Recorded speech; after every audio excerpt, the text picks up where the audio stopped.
Hello there, and welcome to the Sleepy Science Documentary Podcast. Tonight, we're exploring one of nature's most magnificent creatures, a being whose presence has captivated human imagination for thousands of years across continents and cultures. We're talking about the lion, that golden-maned symbol of power, grace, and majesty. But here's something that might surprise you. The lion is also one of nature's most relaxing animals. These incredible creatures spend far more time in peaceful rest than most people realize, and their world is filled with gentle moments of connection, quiet strength, and remarkable adaptation. From the moment they're born in hidden dens surrounded by protective mothers, to the day they pass from this world beneath the African sun, lions move through life with a rhythm that teaches us something valuable about patience, about presence, and about finding peace, even in a landscape that demands so much. Their lives are not one long hunt. Instead, they are mostly composed of rest, of social bonding, of quiet time spent simply being present with family. The roar that echoes across the savannah is just one part of their story. There are also the gentle grooming sessions, the synchronized resting in shaded glades, the playful interactions between cubs and mothers. If you enjoy these slow explorations of the animal kingdom, I invite you to like, subscribe, or share a thought below. It helps others find their way here too. But for now, just breathe, let your thoughts settle, and prepare to discover the gentle side of one of Earth's most formidable creatures. Let's begin. The lion is the second largest cat in the family. Felidae, a creature whose body has been shaped by millions of years of evolution into something truly magnificent. Male lions typically stand about 1.2 meters tall at the shoulders, and they carry their weight with a presence that makes you understand immediately why they've been called the kings of beasts. An adult male weighs roughly 190 kilograms, almost 30 stone, while females weigh somewhat less at 126 kilograms. This substantial mass isn't simply for show. Every kilogram of muscle and bone has a purpose, built for hunting large prey and defending territory that might stretch across hundreds of square kilometers. The lion's coat is a beautiful yellow-gold color, perfect for blending into the grasslands and savannas where they make their home. Interestingly, young lions are born with light spots scattered across their fur, a pattern that will fade completely as they mature. These spots, similar to those of other big cat cubs, serve as camouflage in the dappled shade where mothers hide their vulnerable young. As a lion grows from cubhood toward adulthood, those spots gradually disappear, and by the time a lion reaches its full size, the coat becomes a uniform golden hue. The most distinctive feature of a male lion is undoubtedly the mane, that remarkable crown of hair that frames the head, neck, shoulders, and chest. The mane is not present at birth. Instead, it begins to develop when a male lion enters adolescence, driven by rising testosterone levels. This growth continues over several years, reaching its full impressive size around the age of 4 or 5 years. The color of a mane varies considerably among different populations and individuals. Some males have manes that are light blonde or golden, while others display deep browns, rusts, and blacks. Many manes combine multiple colors in a beautiful gradient that catches light differently, depending on the angle and time of day. What makes the mane even more remarkable is that it evolved around 320,000 to 190,000 years ago, suggesting it has been a feature of the species for an extraordinarily long time. Researchers have discovered that mane characteristics communicate important information within lion society. Mane length, for instance, signals fighting prowess to other males. A longer mane indicates a male who has survived conflicts and has the size and strength to defend it. Mane color, on the other hand, seems to influence how females respond to males. Darker manes signal greater reproductive success and genetic fitness. Temperature in the environment also influences mane development. Lions living in cooler regions often grow longer, thicker manes that sometimes extend down onto the belly, while lions in hot climates tend to have shorter, lignear manes. In very hot regions, the physical disadvantages of carrying a large mane might outweigh any social advantages it provides. Beyond aesthetics, the mane serves a crucial protective function. The thick hair around the neck and shoulders acts like armor during fights with other males. When two male lions clash over territory or pride control, they aim bites at each other's necks and faces. The dense mane shields vital areas from serious injury, absorbing impact and preventing deep wounds. Lions with fuller manes have an advantage in these confrontations, and over evolutionary time, the trait has been reinforced through natural selection. Sharp, retractable claws and a powerful tail complete the lion's physical toolkit. The claws remain hidden in sheaths when not in use, keeping them sharp for when they're needed. The tail, which extends several feet and ends in a distinctive tuft, serves multiple purposes. It helps with balance when running and turning, and it also functions as a communication tool, conveying mood and intention through its position and movement. Lions thrive in specific types of habitats, places where the landscape offers both the cover necessary for stalking prey and the open space needed for the final chase. Grasslands, savannas, dense scrub, and open woodlands all provide the right combination.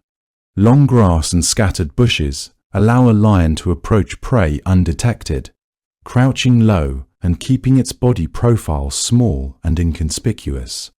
Trees provide shade and vantage points. Rocky outcrops offer shelter and protection. Historically, lions occupied vast territories across much of Europe, Asia, and Africa, roaming wherever suitable habitat existed. Today, that range has contracted dramatically. Lions are now found primarily in parts of Africa, south of the Sahara Desert. One isolated and extraordinary population survives in India's Gir National Park, where between 500 and 700 Asiatic lions live under strict protection. This small group represents an entire subspecies, clinging to existence in a single location. Among all the remarkable lion populations on Earth, few are as unusual as the Ishasha lions of Queen Elizabeth National Park in Uganda. 35 individuals make up this unique group, and they have developed a behavior that is seen nowhere else in the world. They climb and live in trees. This is completely abnormal for lions. Researchers have puzzled over this behavior for decades, trying to understand why these particular lions behave so differently from their cousins throughout Africa. The answer appears to be adaptation to specific environmental pressures and habitat features.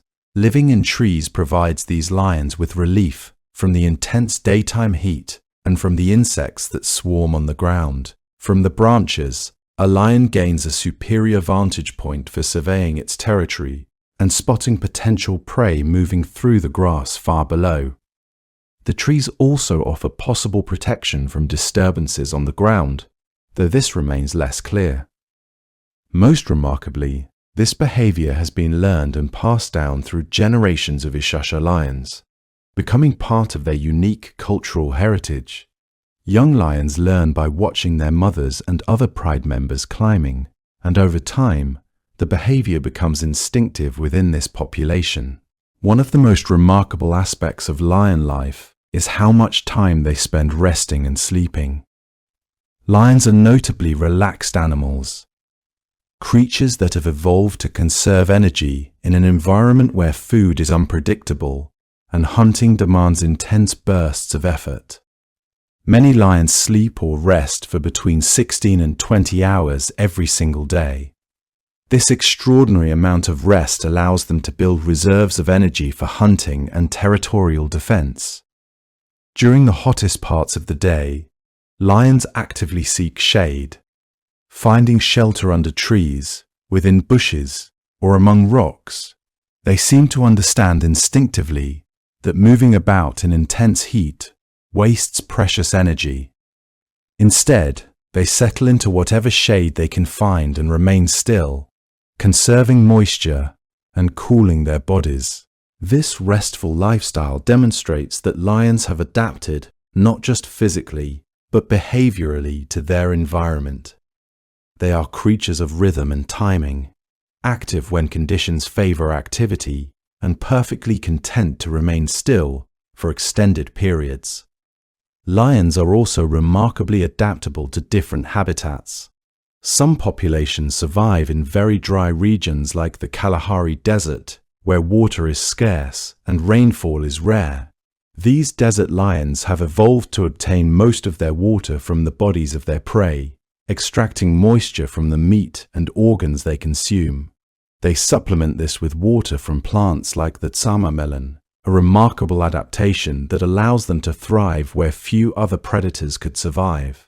This adaptation shows how lions can persist even in environments that would challenge most other large predators. Their sensory systems are finely tuned to their nocturnal lifestyle. Lions have excellent night vision, an adaptation that gives them tremendous advantage when hunting in darkness. Their eyes have a reflective layer called the tapetum lucidum, which acts like a mirror at the back of the retina, bouncing light back through the photoreceptors and allowing them to see with remarkable clarity in low light conditions. This is why lions are most active hunters at night, when prey animals that rely on vision are at a disadvantage. Their hearing is also acute, with ears that can rotate independently to pinpoint the source of sounds from different directions. A lion can detect the subtle movements of prey from considerable distances away. Their sense of smell, while not as refined as that of a dog or hyena, is still considerable and plays an important role in locating prey and communicating with other pride members. A pride is fundamentally a family unit, a group of lions bound by kinship and history. The members of a pride don't stay constantly together. Instead, they spend their days in several scattered groups that meet up to hunt or share a meal when the opportunity arises. This fluid arrangement allows lions to cover larger territories and reduce competition for food while maintaining the social bonds that define pride membership. Prides vary considerably in size. Some comprise only 2 or 3 lions, while others include as many as 40 individuals. A typical pride might contain 2 to 4 adult males, perhaps a dozen or so females, and their cubs of various ages. Every single female in a pride is related to every other female. Sisters stay together, mothers and daughters share the same pride, cousins maintain their bonds. The males, by contrast, are typically unrelated to the females. Sisters stay together, mothers and daughters share the same pride, cousins maintain their bonds. The males, by contrast, are typically unrelated to the females. They arrive from outside, usually as young adults who have left their natal prides in search of new territory. Lionesses form the true core and backbone of any pride. These related females are the constant presence, the ones who stay together for their entire lives. A mature lioness will typically remain in the pride she was born into, recruiting her daughters as they mature and sometimes accepting adolescent females from neighboring prides. This creates a stable matriarchal structure that persists across generations. The female relatives groom each other, rest together, and coordinate their activities in ways that create cohesion and reduce conflict. They are the ones who hunt most of the time, working together to bring down prey. They raise the cubs communally, sharing nursing duties and childcare responsibilities. The stability and strength of a pride is almost entirely dependent on these related females and their commitment to each other. Young males face a different destiny. As they approach adulthood, Usually around the age of 2 or 3 years, they begin to be pushed out by the resident males. These departures are sometimes violent, as older males defend their prerogative to sire all cubs in the pride. Young males leave and wander as nomads, forming temporary partnerships with other males of similar age or status. Eventually, they may gather enough strength and numbers to challenge the males controlling another pride. When they succeed in a takeover, they establish themselves as the new territorial males and gain the right to breed with the females. This system ensures genetic diversity within prides and prevents the worst effects of inbreeding. The primary job of males in a pride is defending the territory. Males mark the territory with urine and feces, leaving scent signals that warn other males to stay away. They roar menacingly, their deep voices carrying for as much as 5 miles across the savannah. These roars warn off intruders and help round up stray pride members. When necessary, males engage in violent confrontations with intruders, using their substantial size and powerful bodies to drive rivals from the territory. Each pride maintains its own territory, and the size of that territory varies depending on how abundant prey is. If food is plentiful, a pride might defend an area of only 20 square kilometers. In less abundant regions, pride territories can expand to 400 square kilometers or even larger. The social bonds within a pride run deep and meaningful. Lions spend considerable time grooming each other, a behavior that serves multiple purposes. Grooming cleans the skin and removes parasites, but it also communicates affection and strengthens social connections. When lions rest together, which they do for many hours each day, they maintain physical contact, lying against each other in comfortable piles. These moments of proximity and calm togetherness are essential to pride cohesion. Lions also engage in gentle play, especially younger animals, and these playful interactions help establish social hierarchies and bonds. The atmosphere within a resting pride is peaceful, almost meditative. Lions lie with their eyes half closed or fully closed, breathing deeply and slowly. Some rest their heads on each other's bodies. Others stretch languidly, extending their legs as their muscles relax. This is the lion at peace, the lion that spends most of its life not hunting or fighting, but simply being present with its family in the shade. Lionesses synchronize their breeding cycles in a remarkable way that demonstrates the deep interconnection within a pride. They often come into estrus at nearly the same time, and as a result, they give birth within a similar window of only a few weeks. This synchronization allows for something extraordinary: allomothering, or the nursing and care of cubs other than one's own offspring. A lioness will nurse cubs born to her sisters and cousins alongside her own young, without discrimination or favoritism. This system of communal childcare increases cub survival rates substantially, particularly when food is scarce or when a mother is injured or unable to hunt. A mother who has been wounded in a territorial dispute can still have her cubs cared for and fed by her sisters. A lactating female who is exhausted from hunting can rest knowing her cubs are being nursed by other females. The females form what's called a creche, essentially a nursery, where all of the pride's cubs receive care and attention from multiple mothers. Cubs nursing from different females receive consistent nutrition and care, even if their own mother is away hunting, or if that mother is temporarily unable to produce milk. The cubs grow up knowing multiple mothers, trusting multiple caregivers, and forming bonds with all the females in their family group. This creates individuals who are deeply connected to their extended family and more willing to cooperate as adults. This is one of the most beautiful adaptations in the animal kingdom, a social system that ensures the survival of the next generation through cooperation and shared responsibility. It reflects a level of emotional sophistication and empathy that we don't often associate with wild predators. Communication forms another vital thread binding lions together. Roaring is the lion's most iconic vocalization, a deep, resonating sound produced by a specialized larynx and vocal cords.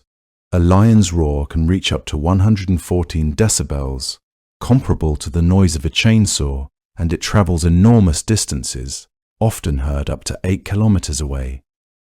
Male lions roar to establish dominance and mark territory, while females also roar to communicate across distances within the pride. Beyond roaring, lions produce softer vocalizations that convey different meanings. Moans and grunts indicate contentment and are frequently heard during social interactions, grooming, or when lions are resting close together. These softer sounds function as contact calls, allowing lions to communicate with pride members just out of sight. A lioness can call her cubs with specific vocalizations, and her cubs respond with their own distinct mews and bleats, sounds that convey their needs for attention, comfort, or maternal care. Lions also use a vocalization called chuffing, a soft, breathy sound that serves as a friendly greeting between pride members. While lions don't purr like domestic cats, they produce gurgling or humming sounds that indicate comfort and social bonding, often on the exhalation. Cubs have their own specific vocalizations, designed to seek attention or to call their mothers.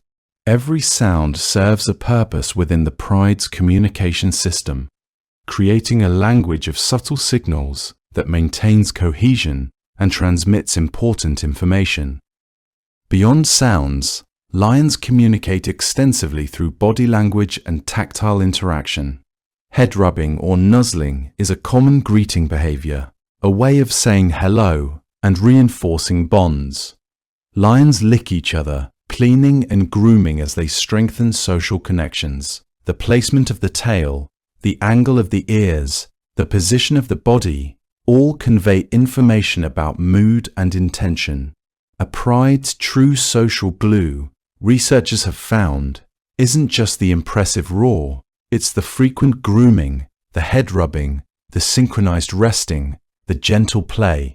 These peaceful interactions maintain alliances and reduce conflict. Lions also spread their scent in multiple ways, marking territory and communicating information about their identity and status. They rub their muzzles on tufts of grass or shrubs, depositing scent gland secretions that signal their presence. They rake the earth with their hind paws, leaving marks and scent from glands located there. Adult males also spray urine in specific locations, creating unmistakable boundary markers. These scent markings serve as messages to other lions, statements of ownership and presence that communicate across time and space. A lion passing through an area can read the scent marks and learn who has been there recently, whether they're allies or strangers, and how strong their claim to the territory might be. Female lions serve as the primary hunters of the pride, the leaders and decision-makers when it comes to hunting strategy. Lionesses often work together in coordinated groups to prey upon antelopes, zebras, wildebeest, and other large animals of the open grasslands. Many of these prey animals are faster than lions, sometimes significantly faster.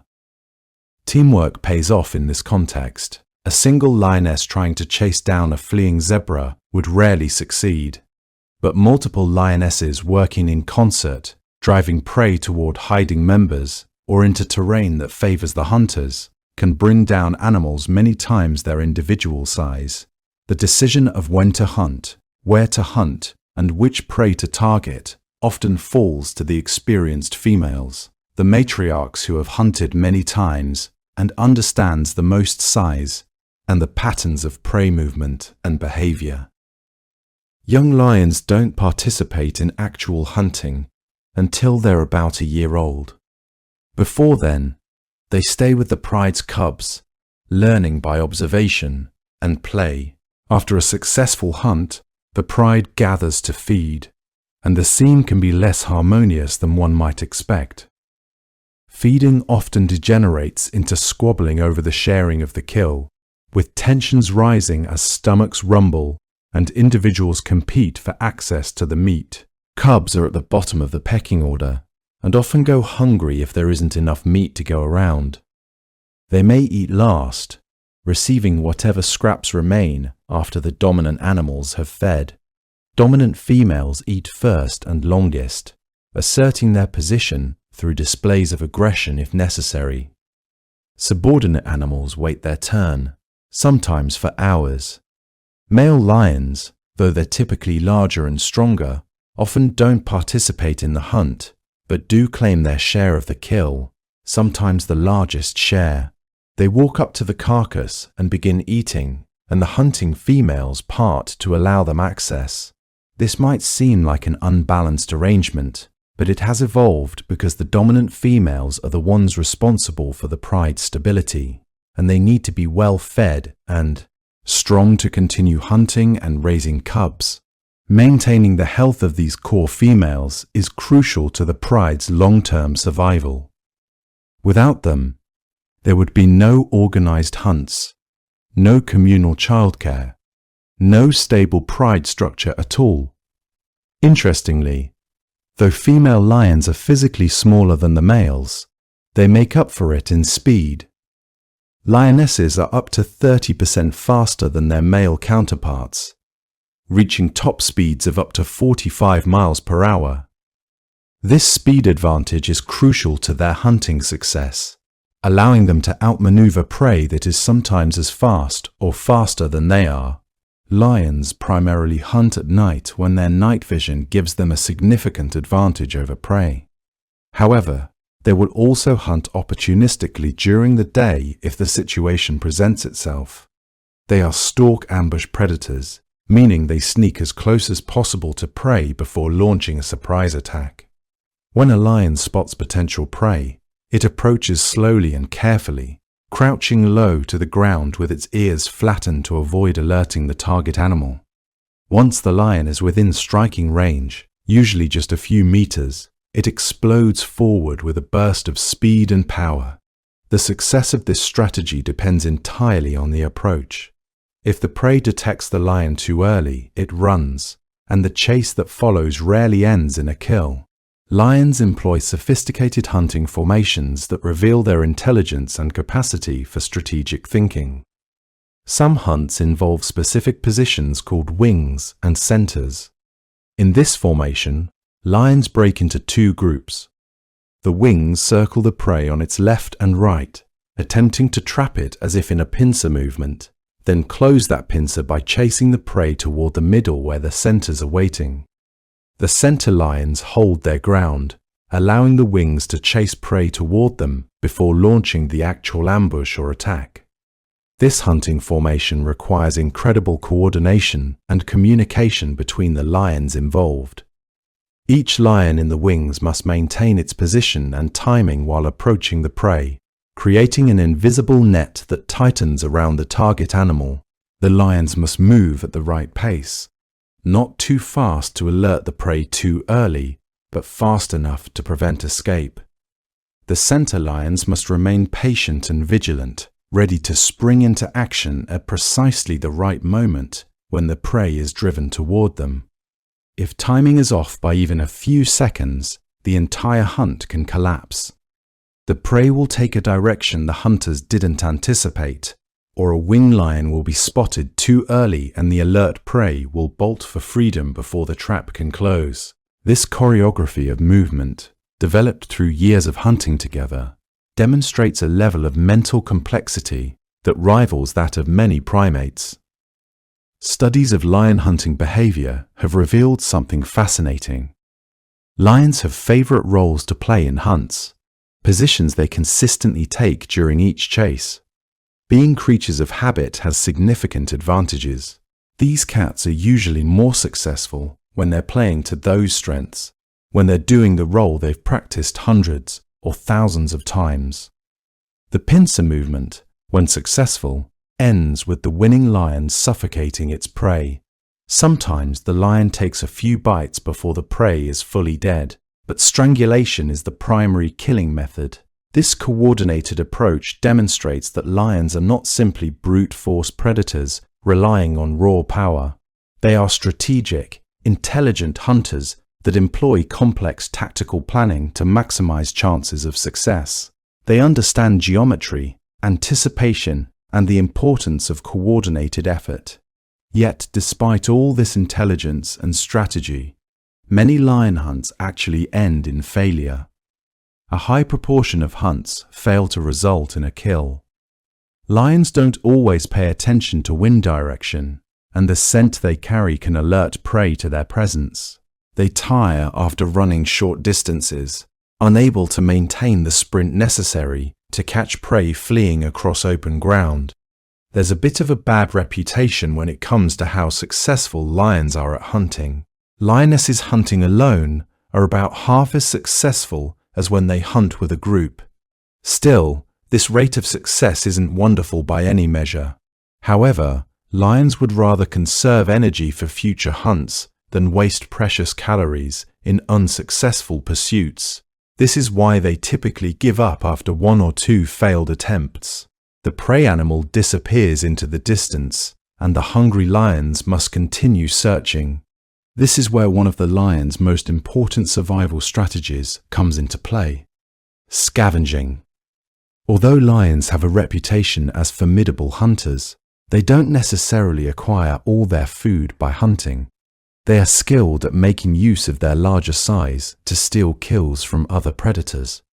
Spotted hyenas, leopards, cheetahs, and African wild dogs all hunt prey that lions can take by force. When a lion or group of lions detects the presence of a fresh kill, they approach with confidence, knowing that their size and power generally overpower smaller predators. The hyenas or cheetahs that made the kill must abandon it or risk injury fighting with the much larger lions. Some lion groups are known to obtain up to half of their diet through scavenging in this way, making them part-time thieves as much as hunters. Even the mighty are no match for an empty stomach, which is why lions generally do more scavenging than hunting when you look at the actual numbers.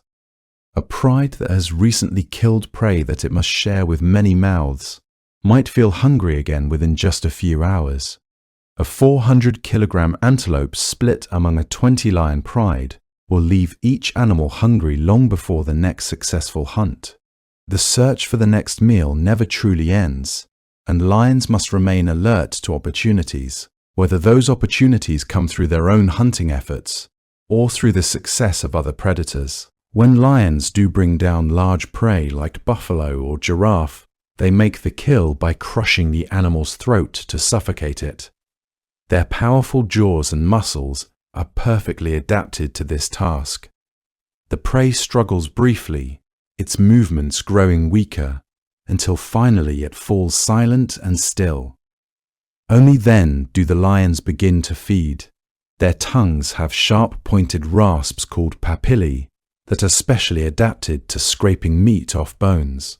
Lions can consume up to 40 kilograms of meat in a single meal, approximately a quarter of their body weight.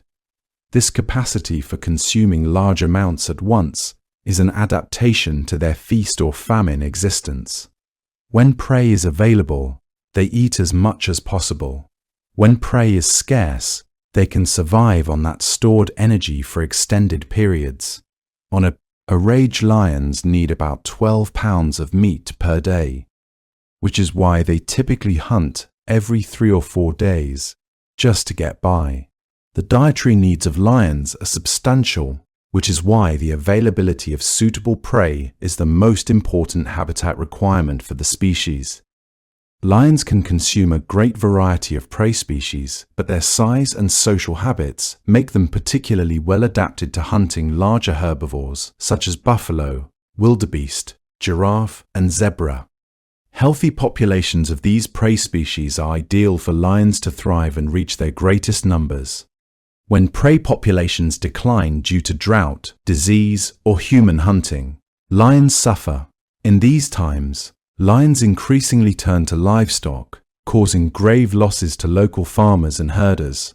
When a pride begins regularly hunting cattle or other domestic animals, it can severely reduce the income of local people who depend on those herds for such a revival.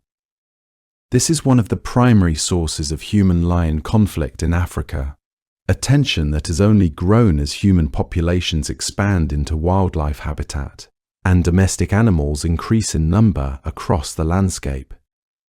The gentle, resting lion that we admire for so much of the day is also a powerful predator that must hunt to survive. And this fundamental reality shapes both its life and its relationship with human communities. The relationship between lions and their environment runs deeper than simply hunting and eating. When prey becomes scarce due to drought or disease, lions don't retreat into quiet acceptance. Instead, they turn increasingly to livestock, causing grave losses to local farmers and herders who depend entirely on those animals for their survival and income. When a pride begins regularly hunting cattle or other domestic animals, it can severely reduce the income of local people, sometimes devastating families who have little else to fall back on. This is one of the primary sources of human-lion conflict in Africa, a tension that has only grown as human populations expand into wildlife habitat and domestic animals increase in number across the landscape. The gentle, resting lion that we admire for so much of the day is also a powerful predator that must hunt to survive, and this fundamental reality shapes both its life and its relationship with human communities. The consequences ripple outward, affecting not just lions, but the people living alongside them. It is a complicated reality, one where the beauty and majesty of the lion confronts the desperate struggle of human survival. Understanding lions, truly understanding them, means grappling with these tensions and complexities, recognizing that nature operates according to its own logic, indifferent to human economics and human suffering. Yet even in this tension lies something worth understanding about how lions navigate their world. Communication forms one of the most important aspects of lion survival, not just between pride members, but also as warnings to intruders and challenges to rivals.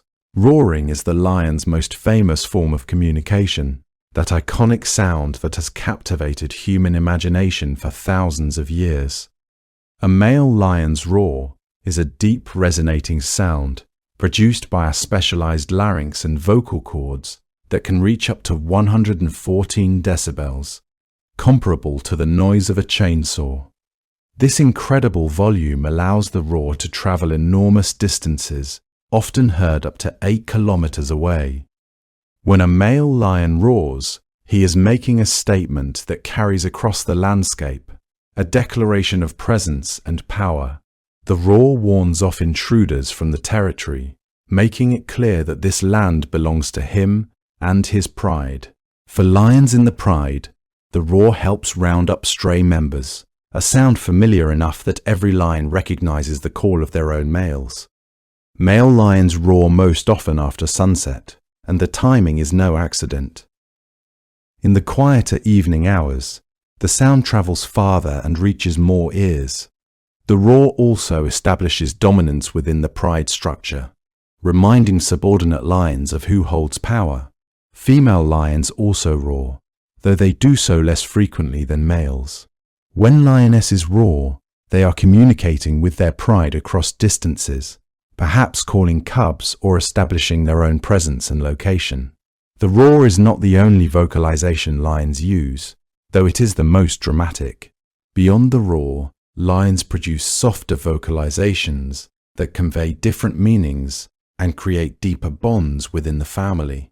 Moans and grunts indicate contentment, sounds frequently heard during social interactions, grooming sessions, or when lions are resting close together. These softer sounds function as contact calls, allowing lions to communicate with pride members just out of sight.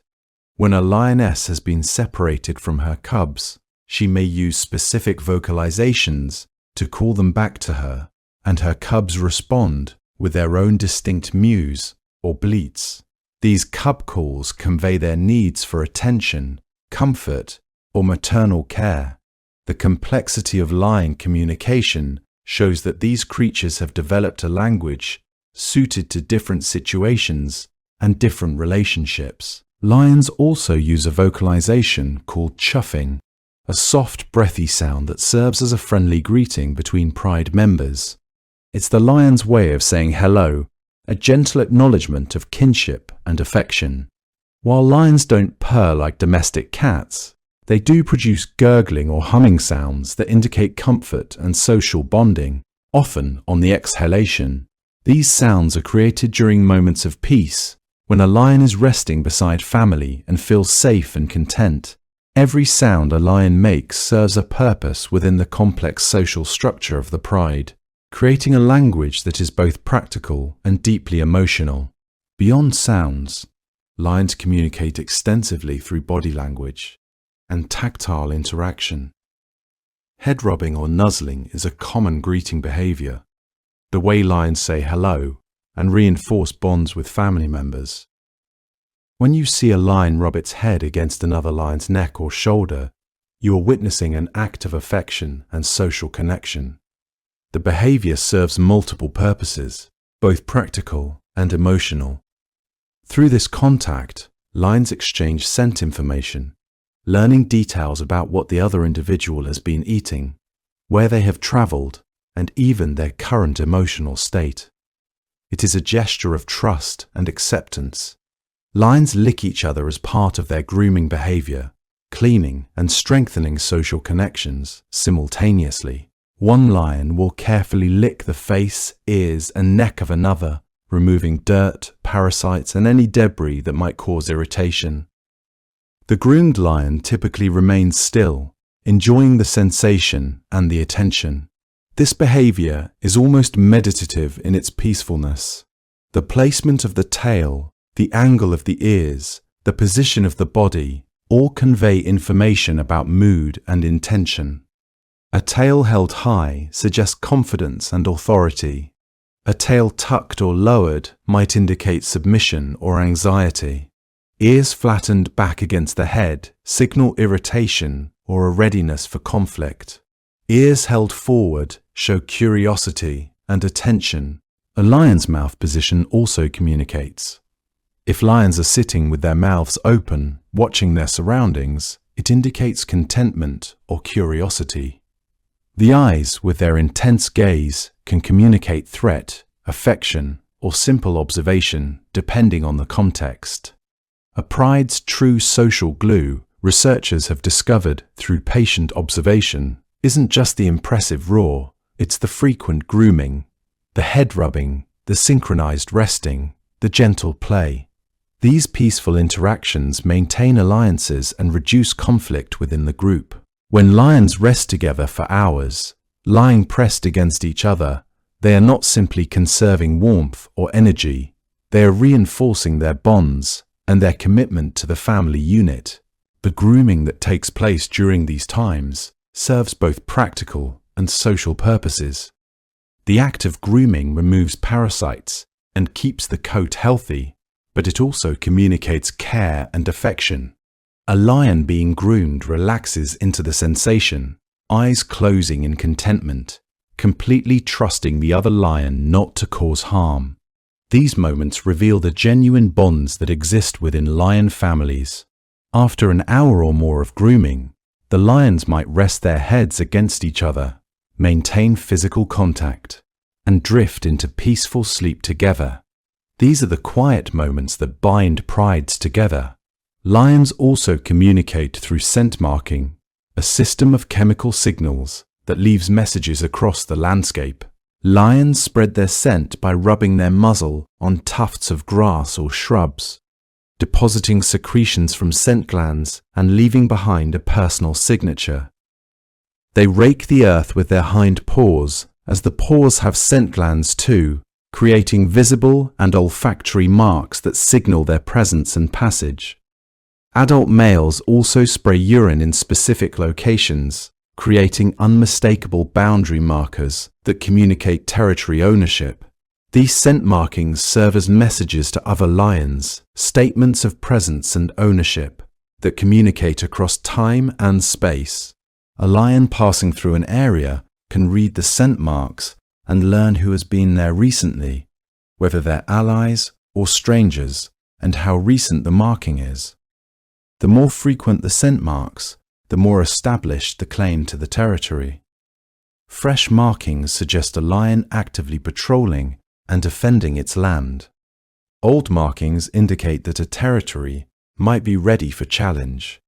Males often deliberately place their markings in highly visible locations where other lions are likely to encounter them. A prominent termite mound, a large tree, a well-traveled path, these become communication posts where males leave their olfactory messages. The scent from each male carries information about his size, his health, his recent diet, and perhaps even his emotional state or readiness for combat. Licked. Females also use scent marking to communicate, though typically in less dramatic ways.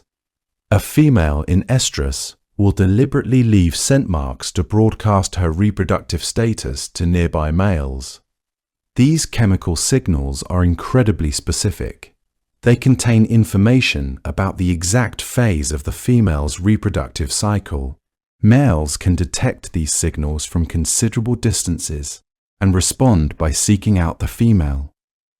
Through these chemical signals, lions maintain an invisible network of information that helps organize their world without constant fighting or direct confrontation.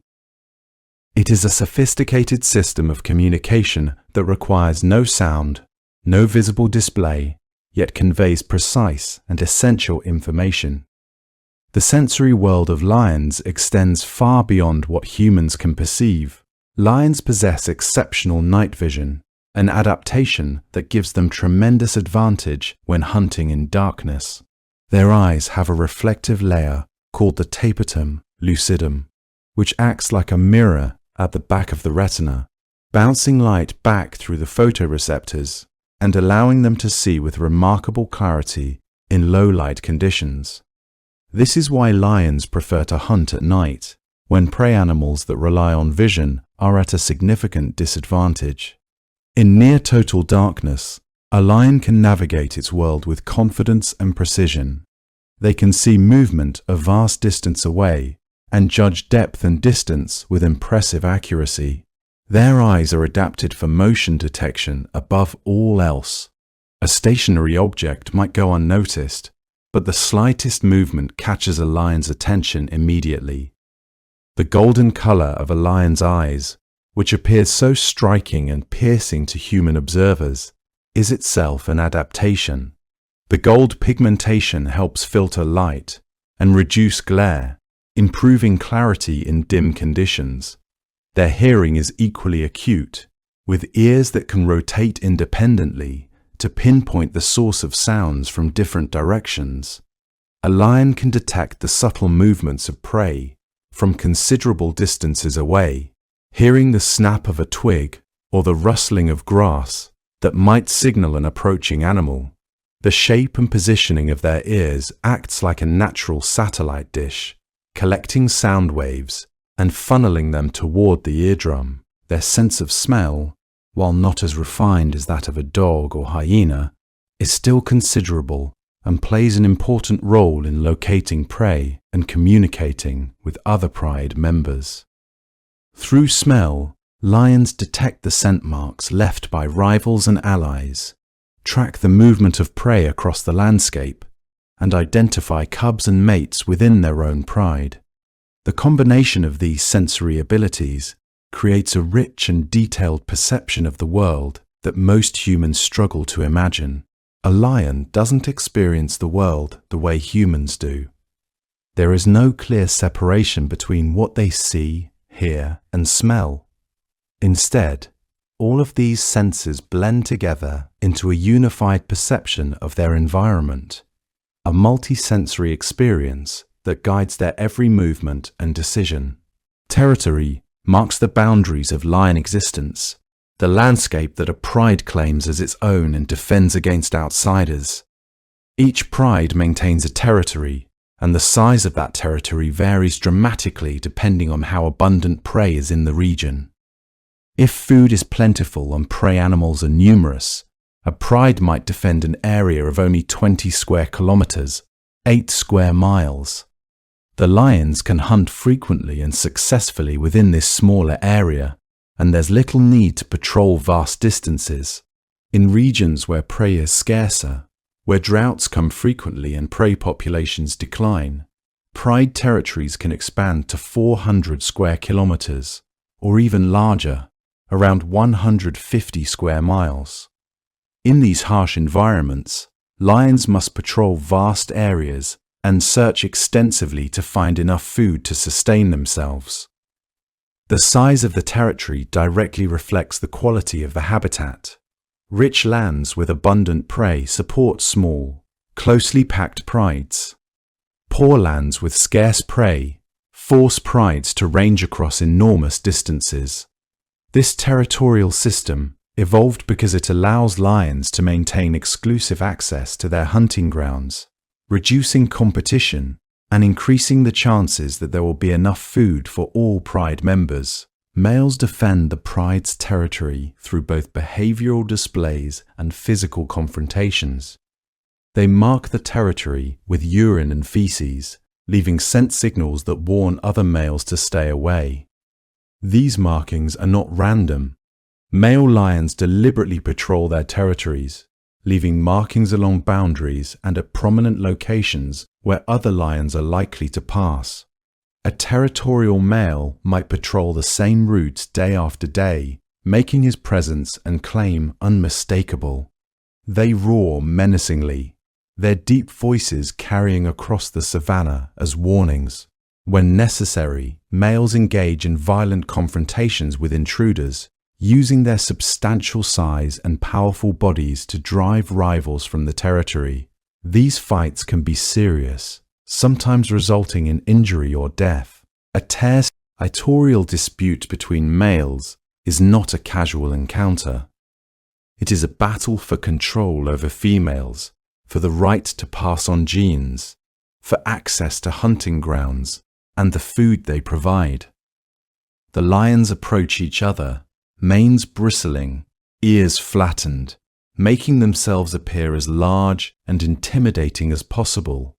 They roar repeatedly, warning each other and testing each other's resolve. Sometimes the smaller or weaker lion backs down without physical contact, accepting that the other male is too strong to fight. But often the confrontation escalates into combat. The lions charge each other and collide with tremendous force. They bite and claw, each trying to gain dominance. The mane provides crucial protection, absorbing bites and claw strikes that might otherwise cause serious injury. The neck and shoulder region becomes the focus of attacks, the most protected and most vulnerable areas simultaneously.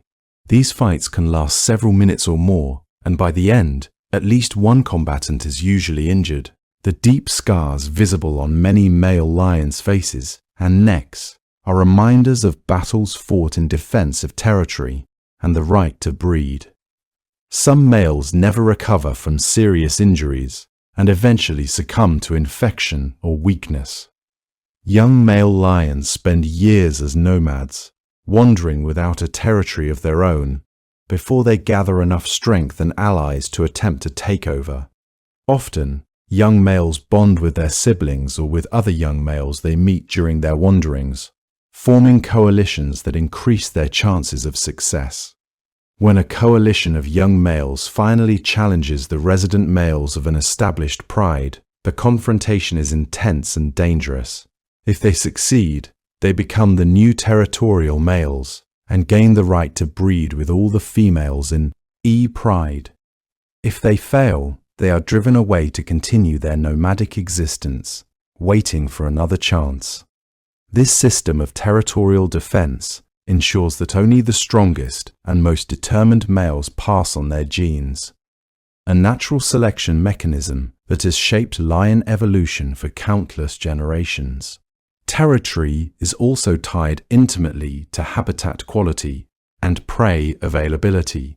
Lions need specific environmental conditions to survive and thrive.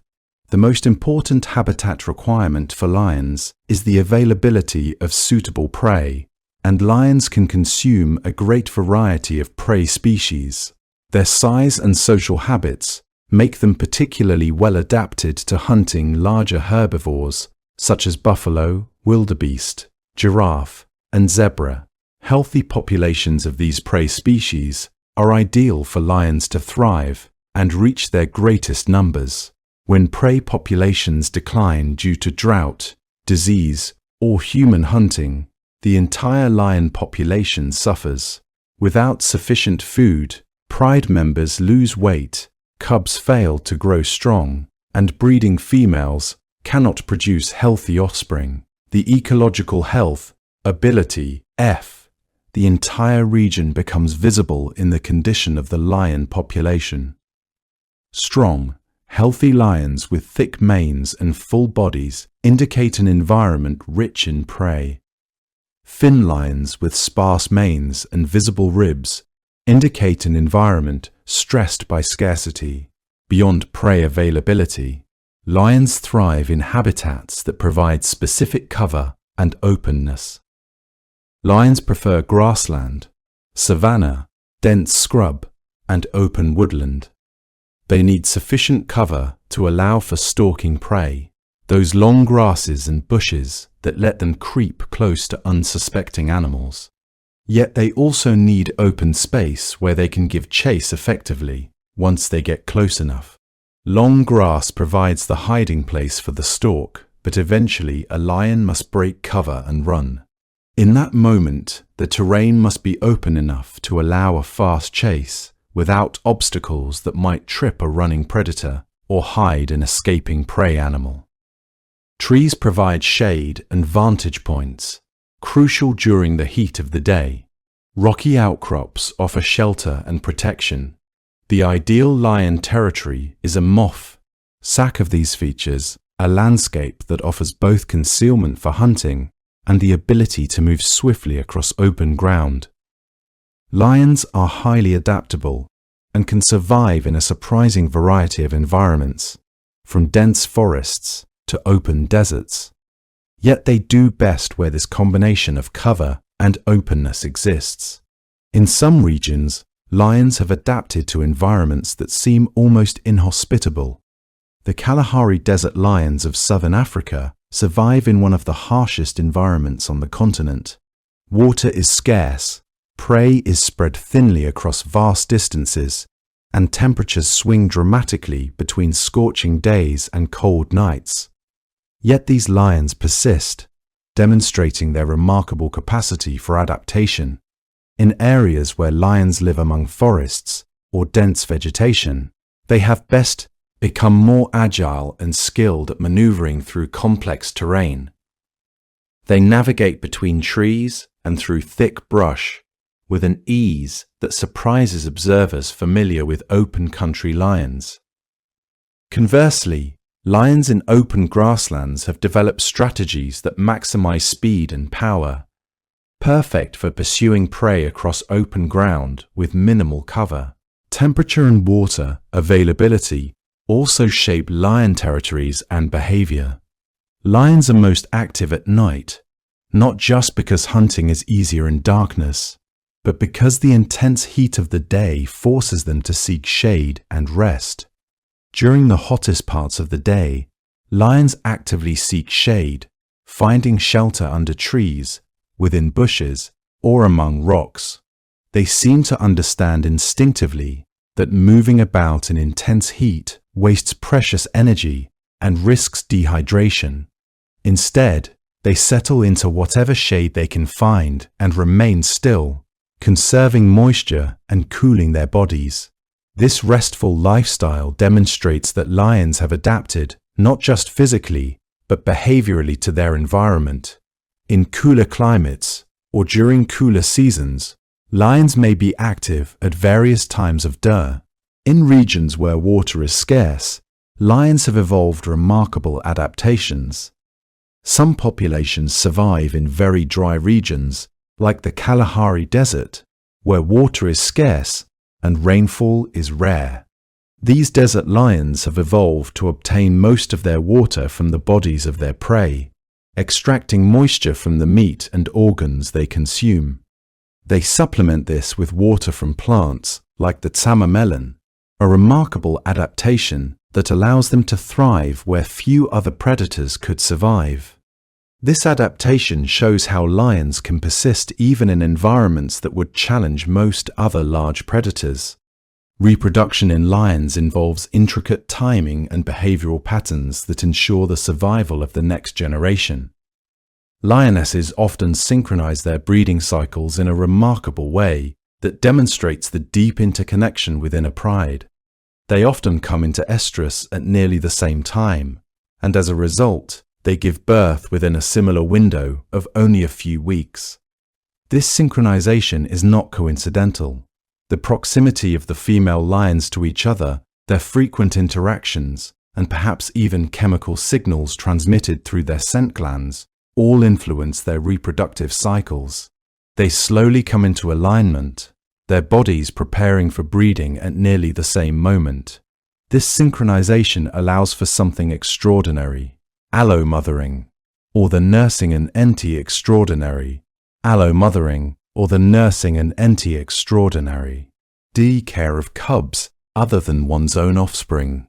A lioness will nurse cubs born to her sisters and cousins alongside her own young, without discrimination or favoritism.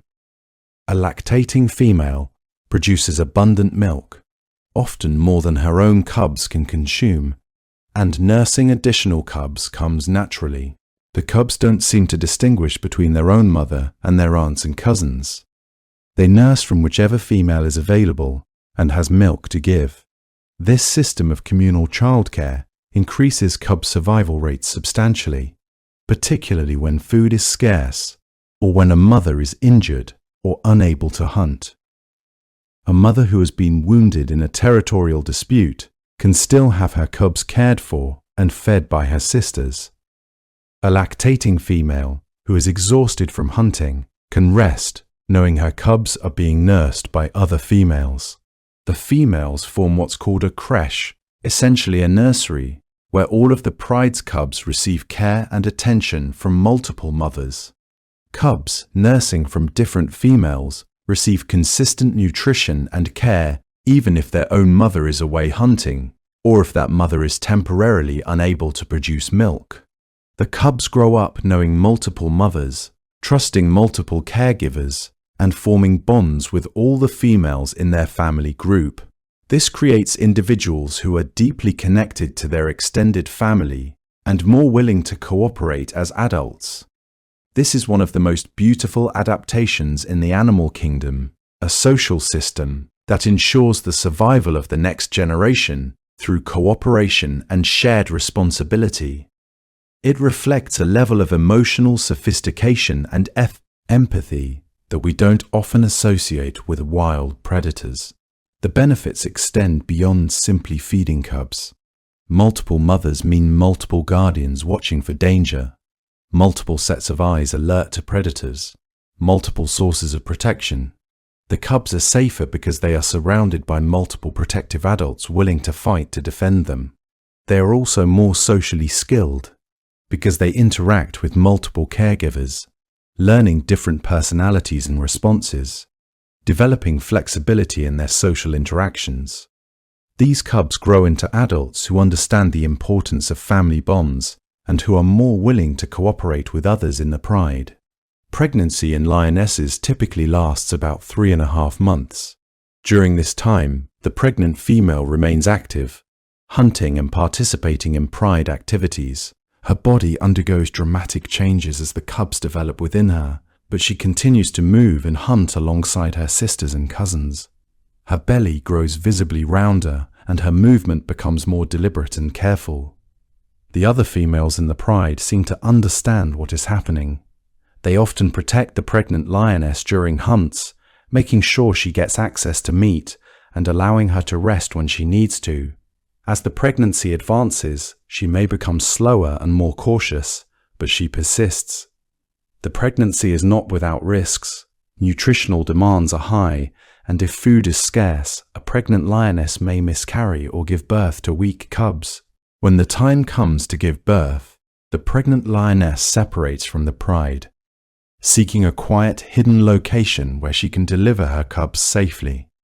She may find a dense thicket, a cave, or some other sheltered spot away from the sight of other lions and predators. This is a dangerous time. Away from the protection of the pride, the mother is vulnerable to attack from other predators or rival lions. She must find a place that offers security while still being within accessible distance of hunting areas where she can feed after giving birth. She gives birth to a litter of cubs, typically 2 to 3 individuals, though litters can range from 1 to 6 cubs. The birth process can last several hours and is clearly exhausting for the mother. Once the cubs are born and have nursed for the first time, the mother remains close to them almost constantly. The newborn cubs are tiny, weighing only about 1.5 kilograms at birth, roughly the weight of a house cat. They are born with their eyes closed and are completely dependent on their mother.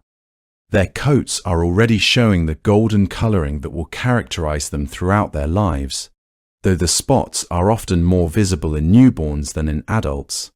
These spots, which will fade as the cubs mature, provide camouflage in dappled light and help hide the vulnerable young from predators. The cubs are vulnerable to predators in these early weeks, and the mother remains hidden, nursing and protecting her young. She rarely leaves them. And when she does, it is only briefly to drink or to hunt for food near the den.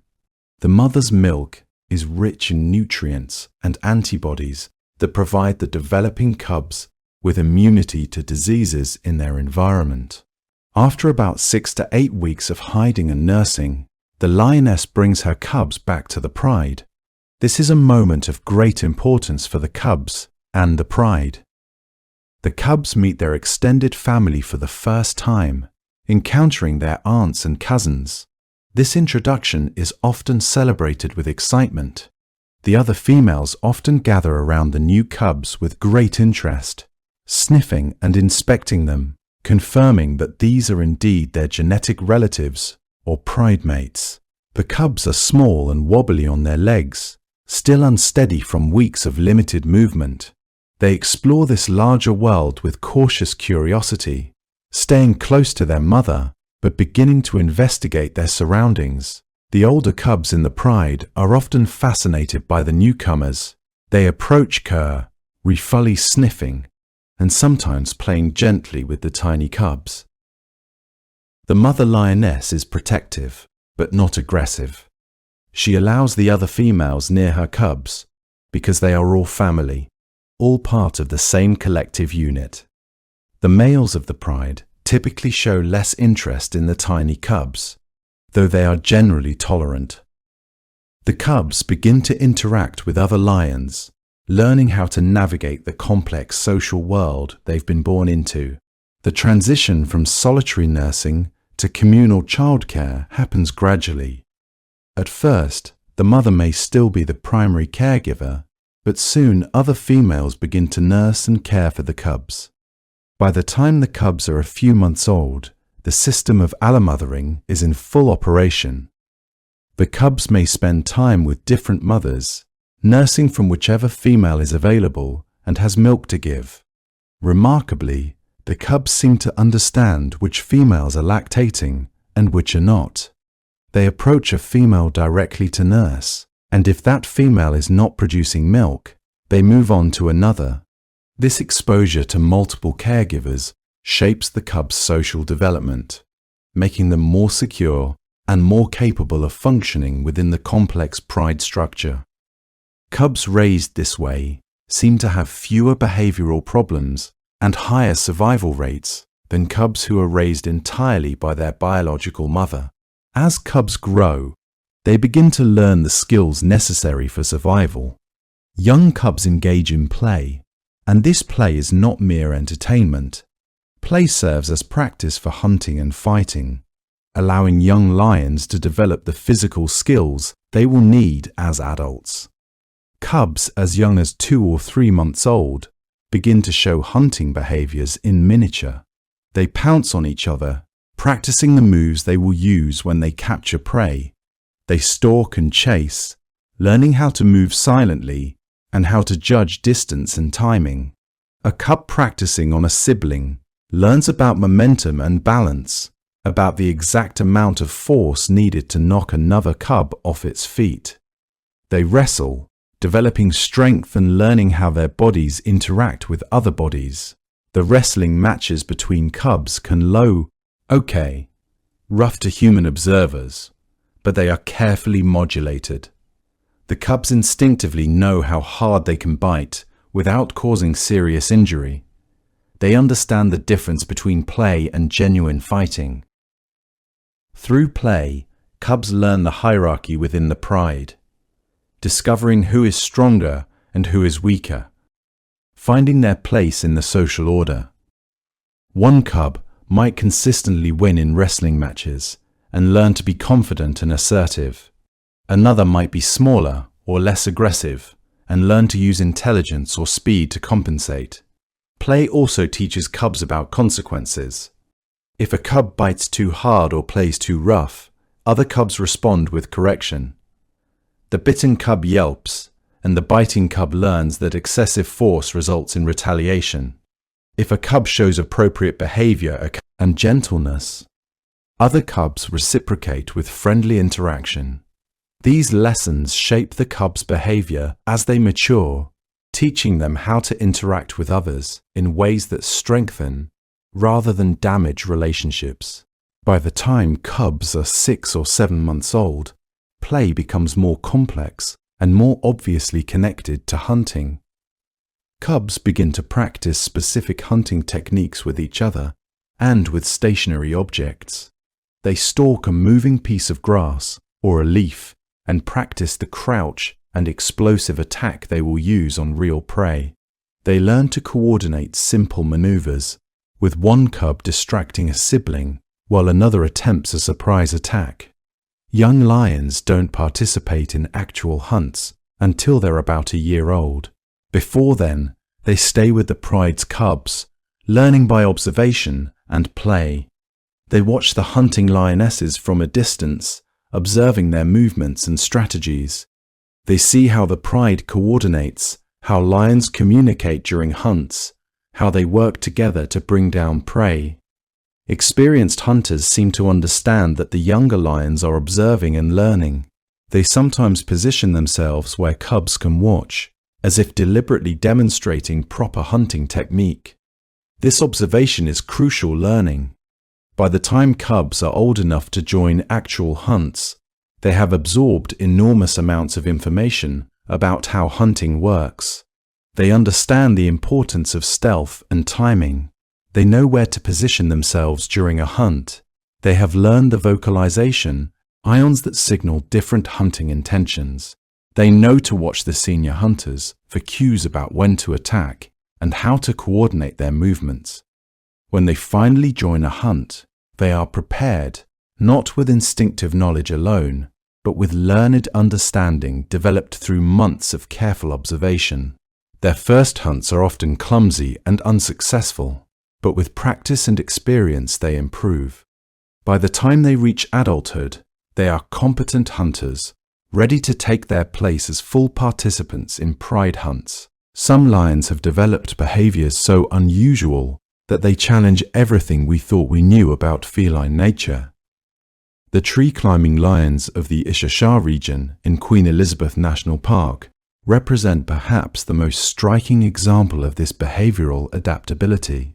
A population of approximately 35 lions in this particular area have taken to spending significant portions of their day high among the branches of fig trees and other sturdy growth, a behavior completely absent in every other lion population on Earth. The sheer unexpectedness of finding a lion resting peacefully on a tree branch 20 feet above the ground has fascinated researchers and wildlife photographers for decades. These are not young, small lions experimenting with their environment. These are full-grown, adult lions weighing hundreds of pounds, climbing and resting among the canopy with apparent ease and comfort. The sight seems to defy the natural expectations of how a large terrestrial predator should behave. Scientists and researchers have puzzled over this phenomenon for decades, trying to understand what environmental pressure or opportunity drove these specific lions towards such an unusual habit. The most compelling explanations suggest that the practice offers multiple advantages specific to their habitat. The high perches provide relief from the intense daytime heat that would otherwise force them to rest on the ground below, exposed to the full force of the sun. The elevated position also offers a vantage point for surveying their territory and spotting potential prey moving across the landscape far below. Additionally, being up in the trees may offer some protection from certain ground predators or disturbances, though lion encounters are relatively rare in their environment. What makes this behavior particularly fascinating is that it appears to be culturally transmitted rather than instinctive. Young lions in the Ashasha region are raised by mothers and other pride members who climb, and they learn this behavior through observation and imitation. The fact that only this one population exhibits this trait suggests it originated through individual discovery or innovation and then became established as a learned behavior passed from generation to generation. This demonstrates a level of behavioral flexibility and cultural transmission once thought impossible. Wild lion populations.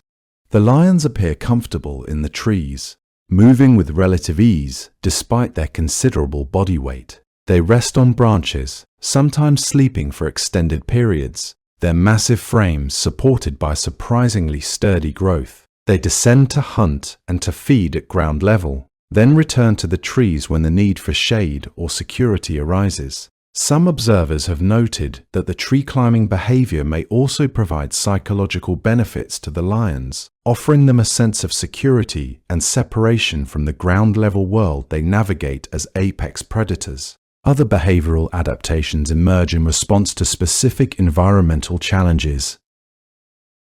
Lions, living in the Kalahari Desert, have developed remarkable strategies for surviving in one of Earth's harshest environments. Water is almost impossibly scarce in this region, appearing only after rare rainfalls and in scattered boreholes. Yet the lions persist, developing the ability to extract moisture from their prey with extraordinary efficiency. They obtain most of their water directly from the bodies of animals they hunt, consuming the organs and tissues where water content is highest. They also drink from the tsama melon and other drought-resistant plants that store water in their leaves and fruits. These desert lions have learned to navigate an environment where almost every other large predator would be forced to migrate or perish. They have learned which plants hold water, which prey animals are most available during dry seasons, and how to time their hunting activity to minimize water loss. They rest during the hottest parts of the day, reducing evaporative loss through breathing and perspiration. They become nocturnal hunters almost exclusively, moving primarily at night when temperatures are cooler and prey is more active. The lions that survive here are lean and muscular, having evolved a physiology suited to minimizing water loss while maintaining the strength necessary to hunt large prey in open terrain. Some lions exhibit specific behavioral preferences that influence how they hunt and interact with their pride. Preferences so consistent that individual lions can be identified by their hunting patterns and prey selection. Research has revealed that individual lions have distinct personalities and preferred roles within the hunting strategy. Different prides in the same region sometimes have markedly different hunting success rates and different prey preferences, even though they have access to the same prey populations and the same habitat. These differences appear to reflect learned traditions passed down through pride generations. A pride whose lionesses learned to successfully hunt buffalo may continue to focus on buffalo hunting generation after generation, while a neighboring pride with a different tradition may focus primarily on wildebeest.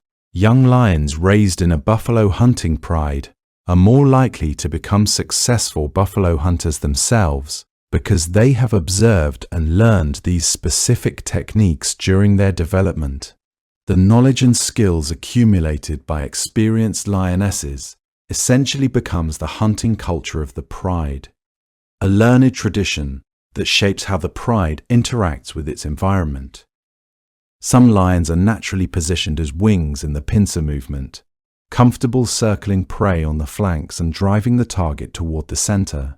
Others prefer the role of center lions, remaining in a fixed position and waiting for prey to be driven toward them before launching the ambush.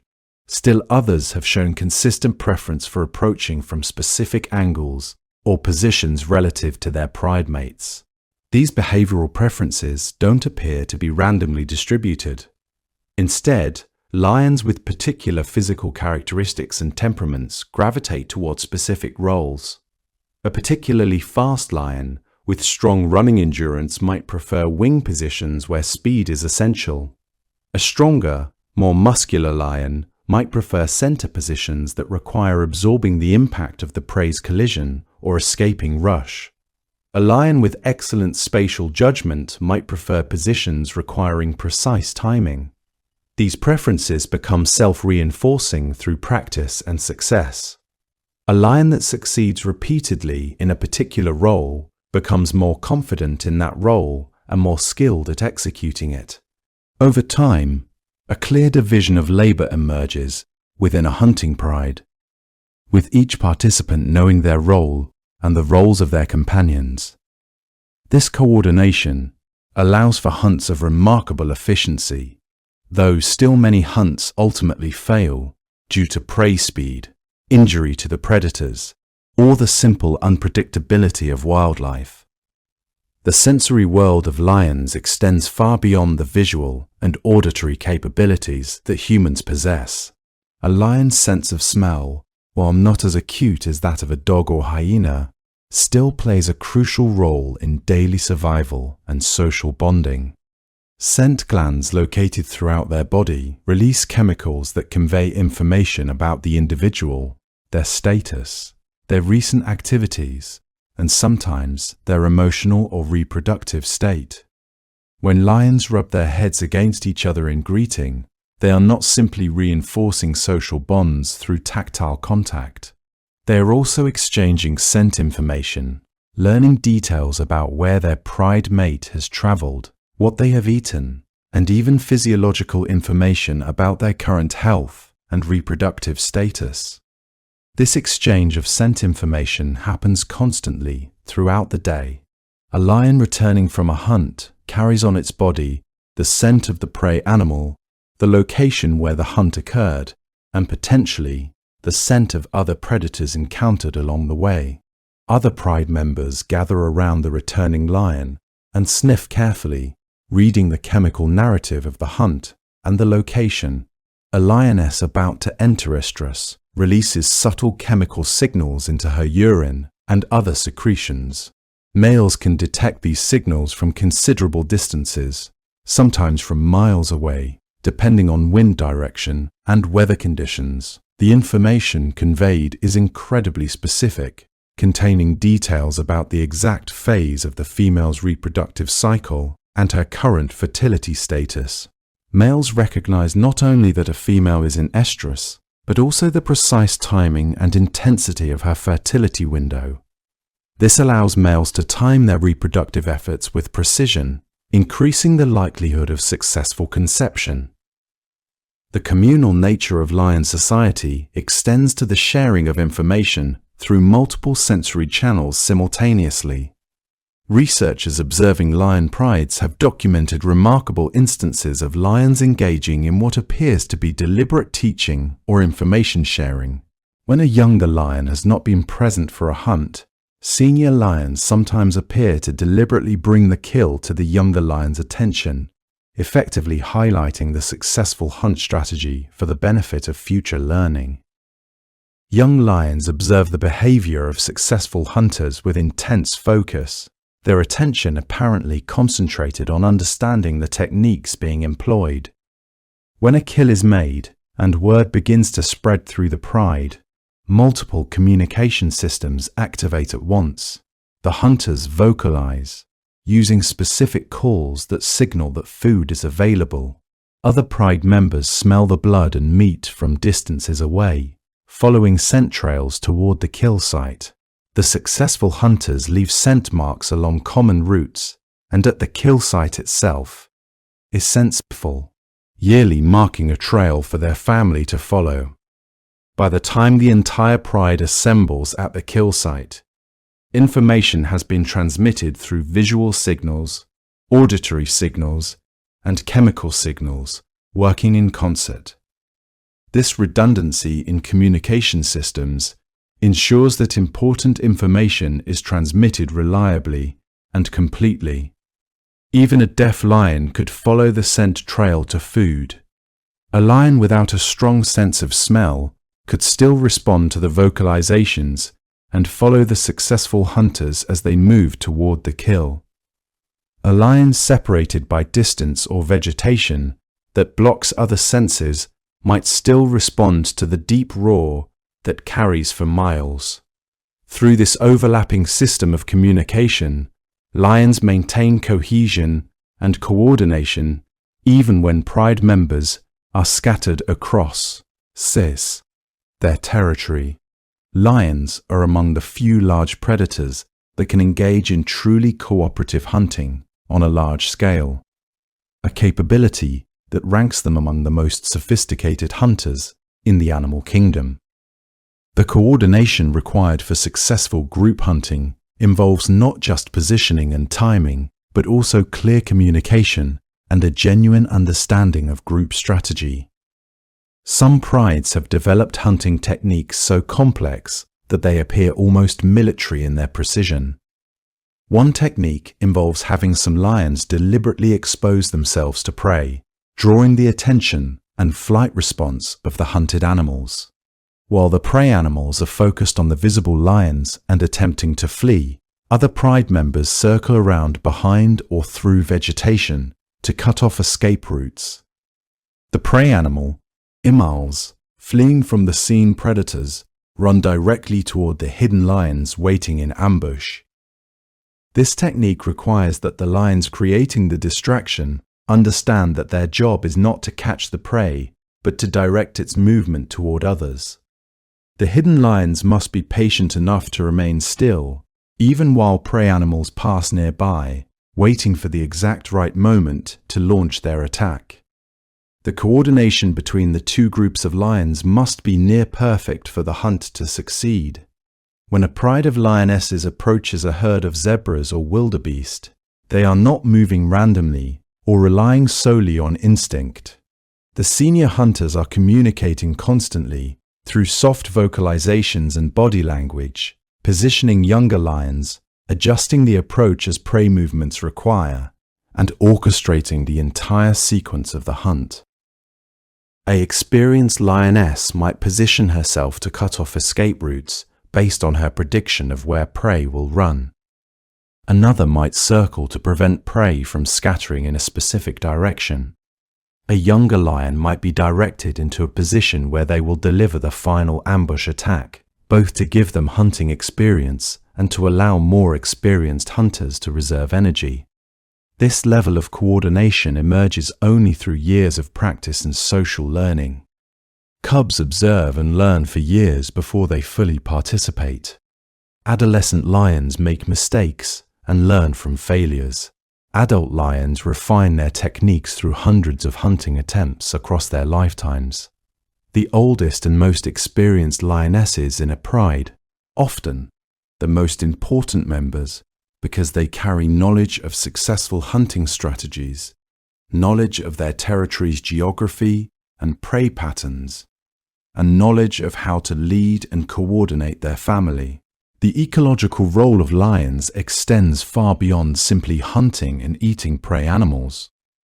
As apex predators, Lions shape entire ecosystems through their predatory activities and their presence.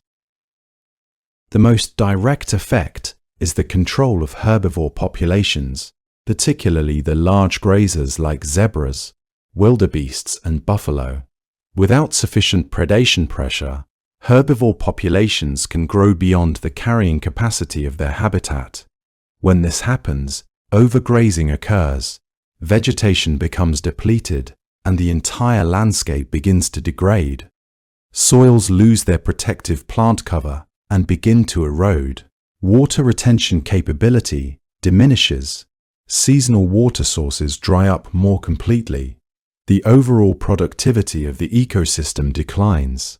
By hunting and controlling herbivore populations, lions prevent this overgrazing and help maintain the vegetation structure that supports the entire ecosystem. This predation actually increases the diversity and productivity of the landscape by maintaining a balance between different plant species and different vegetation types. Some plants are more palatable to herbivores than others.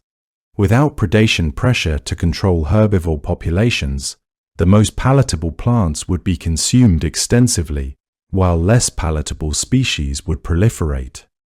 With predation maintaining herbivore populations at sustainable levels, a more diverse plant community can flourish. This diversity in plant species creates a corresponding diversity in insect species, bird species, and small mammal species that depend on plants for food and shelter. The entire ecosystem becomes more complex, more resilient, and more productive.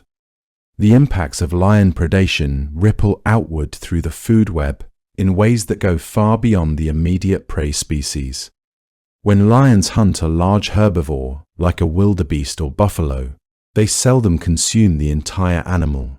They consume the most nutritious portions, and a substantial fraction of the carcass remains behind. Hyenas, wild dogs, jackals, eagles, and countless other scavengers depend on these leftovers for a significant portion of their food supply. Some ecological studies suggest that certain scavenger species obtain up to 50% of their annual food intake from lion kills. Without lions, these scavengers would need to compete with each other far more intensely for alternative food sources, and some populations would likely collapse. Lions also indirectly affect vegetation and soil health through the prey they select and the locations where they hunt. Different prey species have different movement patterns and habitat preferences. By hunting some species more intensely than others, lions shape which herbivores are found in which habitats. This creates distinct vegetation communities in different areas.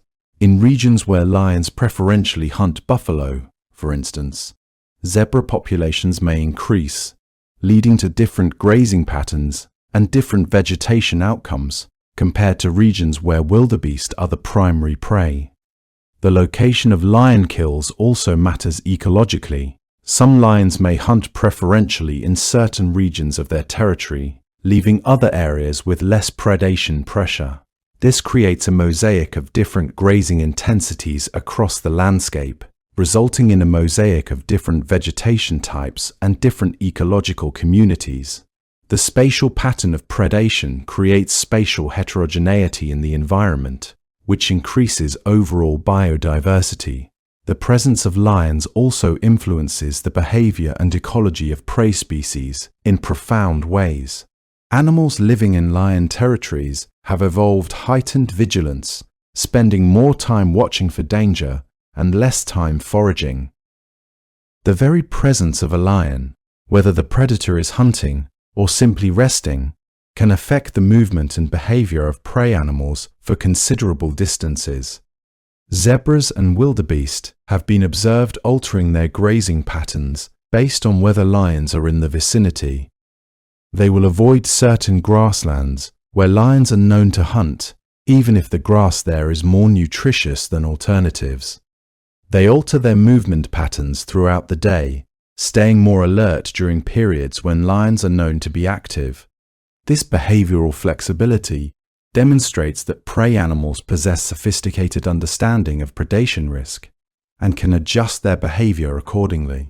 They move in larger groups, which provides some safety through numbers, while also increasing resource competition within groups. They select habitat based partly on visibility and safety rather than purely on food availability. They avoid certain areas where lions hunt successfully and congregate in areas where lions are less common. Over evolutionary time, this predation pressure has selected for prey species with specific characteristics. Speed is extremely important, as animals that can run fast are more likely to escape lion attacks. Agility and maneuverability allow prey to change direction suddenly and evade pursuing lions. Group living and herding behavior provide safety in numbers.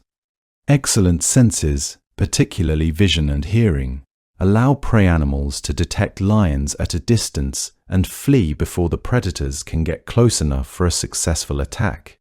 The lion-prey interaction has driven an evolutionary arms race where prey species become faster and more vigilant, while predators become more intelligent and coordinated in their hunting strategies. The ecological value of lions extends far beyond the simple removal of prey animals. Lions influence nutrient cycles, vegetation patterns, and the structure of entire communities of organisms. When a lion kills a large herbivore, the carcass becomes a resource for decomposers and scavengers. Bacteria and fungi break down the organic matter, returning nutrients to the soil. These nutrients become available to plants, which incorporate them into new growth. Vultures, hyenas, jackals, and insects feed on the carcass, transporting nutrients across the landscape as they move. The bones of killed prey accumulate in certain areas where lions regularly hunt, creating nutrient hotspots that influence local vegetation growth. In some regions, areas with high concentrations of lion kills show visibly different vegetation compared to areas with few kills, the difference driven entirely by the nutrient redistribution caused by lion predation. This nutrient cycling role of lions is particularly important in nutrient-limited ecosystems, where nutrients are scarce and tightly bound up in living organisms. Without predators to release and redistribute nutrients, such ecosystems function less efficiently. The ecological value of lions extends to the role they play in maintaining ecosystem resilience and stability. In ecosystems where top predators have been removed or greatly reduced, the structure and function of the entire ecosystem can shift dramatically. Prey species that once were controlled by predation can explode in numbers. They overgraze, deplete resources, and then crash catastrophically when food becomes scarce. This boom and bust cycle creates instability and reduces overall biodiversity. In contrast, ecosystems with healthy populations of top predators tend to show more stable prey populations and more consistent ecosystem function. The predators dampen the natural oscillations in prey population that would otherwise occur, smoothing out the cycles of abundance and scarcity. This stabilizing effect benefits not just the predators and prey, but all the species in the ecosystem that depend on stable environmental conditions. Historically, lions occupied an enormous geographic range, stretching across most of Africa, much of Asia, including areas extending to Europe and the Mediterranean region. Archaeological evidence and historical records indicate that lions once roamed across Europe in regions that today are temperate and covered with deciduous forests. Lions lived in grasslands and savannas throughout Asia, from the Caucasus region through Persia and into India. The Asiatic lion populations that persisted into recent times occupied forested regions of India, the Middle East, and other parts of Asia. This vast historical range indicates that lions were once able to thrive in a remarkable variety of habitats and climates. The retreat of lion populations over the past few centuries reflects not a fundamental limitation of the species, but rather the overwhelming impact of human expansion, human hunting, and habitat conversion. As human settlements expanded and agricultural areas grew, lions retreated to the remaining wild spaces. As firearms became common, hunters killed lions far more efficiently than traditional hunting methods. As livestock became abundant and wild prey became scarce due to overhunting by humans, lions turned increasingly to livestock predation, creating intense conflict with human communities. By the 20th century, lions had been eliminated from most of their historical range. They persisted only in remote areas of Africa, south of the Sahara, and in a tiny isolated population in India. Today, the range continues to shrink as human populations expand and habitat continues to be converted. The loss of lions from their historical habitats has had cascading ecological effects. In regions where lions were once the dominant large predator, the removal of lions allowed prey populations to explode unchecked. Overgrazing became severe in many areas. Vegetation degradation followed. Erosion of soils increased dramatically. The entire landscape shifted from a diverse mosaic of habitat types to degraded grassland or scrubland, dominated by unpalatable species that herbivores refuse to eat. Reintroduction of lions to some of these areas has allowed gradual recovery of more natural vegetation patterns and ecosystem structure, demonstrating that the presence of apex predators is essential for maintaining healthy, diverse ecosystems. The modern distribution of lions reflects both historical range changes and more recent conservation efforts. Tanzania currently hosts the largest population of wild lions, with estimates suggesting somewhere between 8,000 and 9,000 individuals. These lions are concentrated in national parks and protected reserves, including the Serengeti, Ruaha, and Nyerere. South Africa maintains significant lion populations in protected areas, including Kruger National Park. Botswana supports lion populations in the Kalahari and the Okavango region. Kenya hosts lions in parks like the Masai Mara and Amboseli. Uganda, Namibia, and Zimbabwe also maintain viable lion populations in protected areas. Across Africa, south of the Sahara, the total population is estimated at somewhere between 20,000 to 23,000 individuals as of 2024. This represents a dramatic decline from the global population of a century or more ago, when lions may have numbered in the hundreds of thousands. The Asiatic lion population, confined almost entirely to India's Gir National Park and surrounding areas, consists of approximately 400 individuals. This population originated from a bottleneck in the early 1900s, when fewer than 100 lions remained. Conservation efforts by the Indian government and conservation organizations have increased the population to 400, but the small population size and geographic isolation create significant risks of inbreeding and reduced genetic diversity.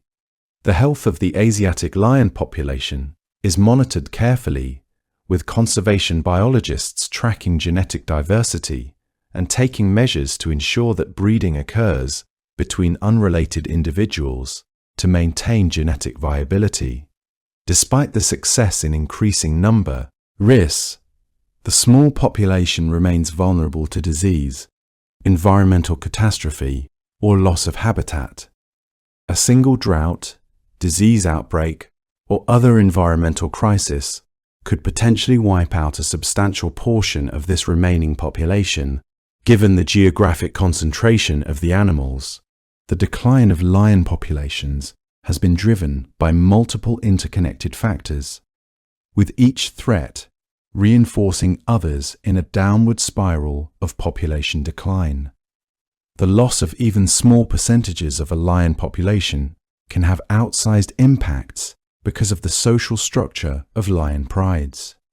If adult lionesses are killed, the entire pride may collapse because the lionesses form the stable core of the pride, and their loss destabilizes the entire social unit. Young cubs orphaned by the loss of their mother have very low survival rates. If territorial males are killed, the pride becomes vulnerable to takeover by rival males who may kill existing cubs, throwing the population into reproductive disruption. These cascading social effects mean that the actual numerical impact of killings on long-term population dynamics is often greater than the simple number of lions killed might suggest. Habitat loss is perhaps the most significant threat. As human populations expand into wildlife areas, and as land is converted to agriculture, pastoral production, and urban development, the space available for lions shrinks. Large carnivores require vast territories to support viable populations. A single pride may occupy a territory of 20 to 400 square kilometers, depending on prey availability. A viable population of lions may require thousands of square kilometers of protected habitat. As protected areas become smaller and more fragmented, lion populations become more vulnerable to extinction. Human-wildlife conflict drives active killing of lions. When lions prey on livestock, 10 miles baby habitat, hay, cause direct economic losses to farmers and herders who depend on those animals for survival and income.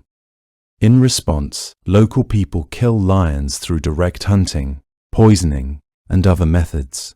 These killings are sometimes retaliatory, motivated by rage and loss. Sometimes they are preemptive, motivated by fear that lions might attack livestock in the future. The combined effect is substantial predation of lions by humans, particularly in areas adjacent to protected reserves where lions sometimes leave protected areas to hunt livestock. Poaching, driven by the illegal wildlife trade, removes lions and prey species from the ecosystem. Poachers hunt prey animals for bushmeat, reducing the food available for lions and driving them toward livestock. Poachers also hunt lions for their body, parts which command significant prices in illegal markets. Climate change represents an increasingly significant threat to lion survival. Droughts become more intense and more frequent, causing prey populations to crash. Wet seasons become unpredictable, disrupting the breeding cycles of prey species. The cumulative effect is reduced food availability for lions, particularly in marginal habitats, where lions already struggle to find sufficient prey. Despite these threats and challenges, lions continue to hold deep cultural and historical significance for human societies. In many African cultures, lions represent strength, courage, and leadership. They feature prominently in myths, legends, and oral traditions stretching back centuries.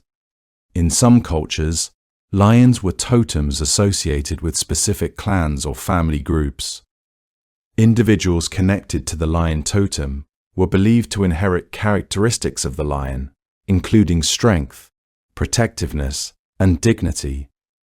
Lion imagery appears in art, on shields, on flags, and in ceremonial contexts throughout human history. In European heraldry, the lion became associated with royalty, nobility, and power. The phrase lion-hearted entered common language, used to describe individuals of exception, courage, and bravery. Kings and emperors throughout history adopted lion symbolism to emphasize their power and authority.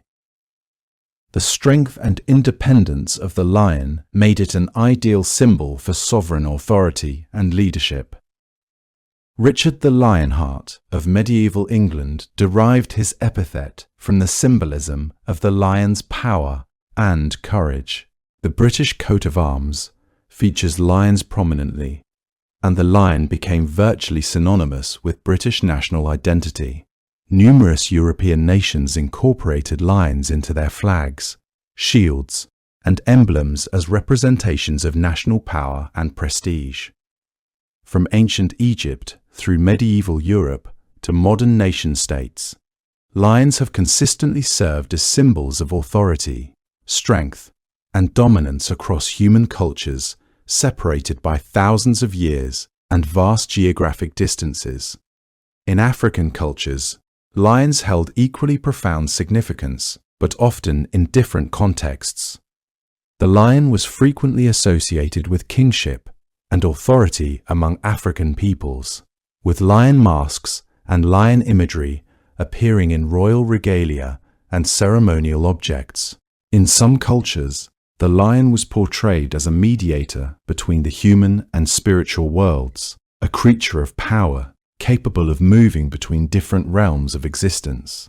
Stories of lions appear extensively in African oral traditions and folklore, often portraying the lion as a wise teacher, a powerful protector, or a formidable adversary whose cunning must be matched with cleverness and strategy. The Maasai people of East Africa have long held the lion as central to their cultural identity, with lion hunting traditionally serving as a rite of passage for young men, proving their readiness for adulthood and their place within the warrior class.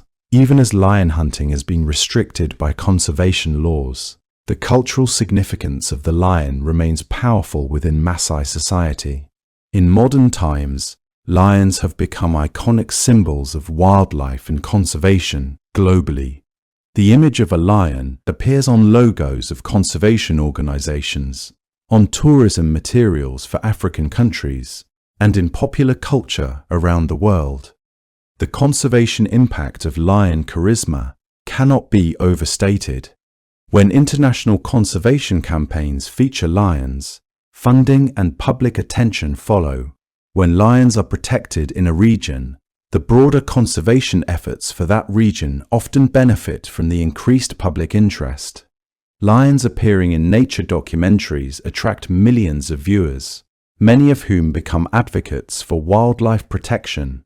The emotional connection people form with lions through media exposure often translates into support for conservation organizations and protected area funding.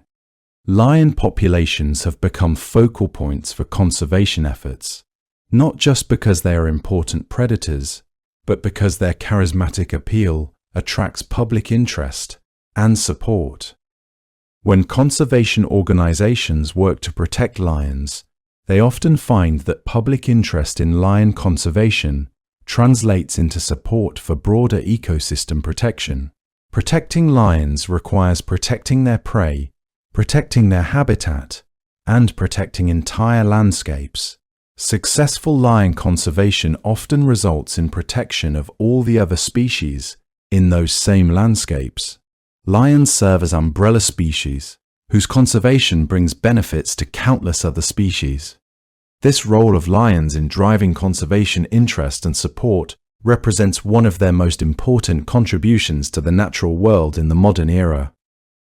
The future of wild lions depends not only on direct protection of the lions themselves, but on maintaining the vast landscapes they require, controlling human hunting pressure on prey species, reducing human-wildlife conflict through improved pastoral practices and compensation schemes, and building international support for conservation efforts that protect not just lions but entire ecosystems.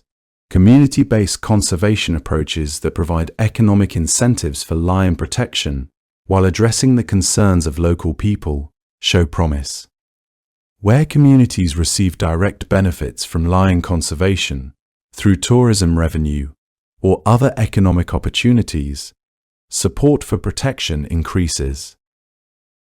Training rangers from local communities to patrol protected areas, reduce poaching, and monitor wildlife populations creates both conservation capacity and local employment. Education programs that help young people understand the ecological and cultural importance of lions may foster a new generation of conservation advocates within Africa itself. The long-term survival of wild lions will require sustained commitment, adequate funding, political will, and genuine partnership between conservation organizations, governments, and local communities who share the landscape with these magnificent predators. The expression of the lion species varies dramatically across the African continent and historically across Asia and the Mediterranean regions, with each population showing distinct characteristics shaped by their specific environments and isolation from other populations. These regional variations represent evolution in action, the result of hundreds of thousands of years of lions adapting to the specific demands of their particular landscapes and prey communities. The lions of East Africa, particularly those inhabiting the savannas of Kenya and Tanzania, tend to develop darker and more impressive manes compared to their counterparts in southern Africa, with this variation reflecting not just genetics, but also the influence of cooler highland climates on mane development. Darker manes are more energetically costly to maintain than lighter-colored manes, requiring more nutrients and more metabolic investment, a cost that only the strongest and healthiest males can sustain. In cooler highland environments, this cost becomes less prohibitive because the cooler temperatures reduce heat stress and thermoregulatory challenges. The Serengeti lions represent one of the most studied populations in the world, and researchers have documented how these particular lions have adapted to the massive annual migrations of wildebeest and zebra that pass through their territory. Their hunting strategies have evolved specifically to intercept these migrations at predictable points, waiting in areas where migrating herds must cross rivers or pass through narrow corridors created by the geography of the landscape. Their pride structures often remain more stable through the year compared to populations in other regions where food availability fluctuates less predictably. Because the migrations provide predictable pulses of abundant food at specific times of year, Serengeti prides can plan their social activities and breeding around these predictable events. The lions of the Kalahari Desert present an entirely different adaptation story, with these lions being leaner and more muscular than their counterparts in more abundant habitats, their coats often appearing rougher and lighter in color due to the desert environment and constant exposure to wind and sand. The extreme scarcity of water in the Kalahari has selected for lions with extraordinary adaptations to moisture conservation. Kalahari lions have developed an almost supernatural ability to survive on minimal water, obtaining nearly all their moisture from the bodies of prey animals and from plants like the tsama melon that other predators cannot efficiently exploit. The kidneys of Kalahari lions show specialized adaptations that allow them to concentrate urine more efficiently than other lion populations, reducing water loss through excretion and helping maintain hydration despite consuming no freestanding water for months at a time. Their hunting strategies emphasize patience and endurance over explosive speed, as the open desert terrain offers little cover and prey animals can see hunters approaching from vast distances. A Kalahari lion must often approach within mere meters of its prey without the cover that vegetation provides in more humid environments. These lions will sometimes wait motionless for hours before executing an attack, their muscles tense and ready, their breathing shallow and controlled, conserving energy in an environment where every calorie matters and failure carries real cost. When they finally do attack, they must be successful on the first attempt, because expending enormous energy on a failed hunt in an environment with few alternative prey options is a luxury they cannot afford.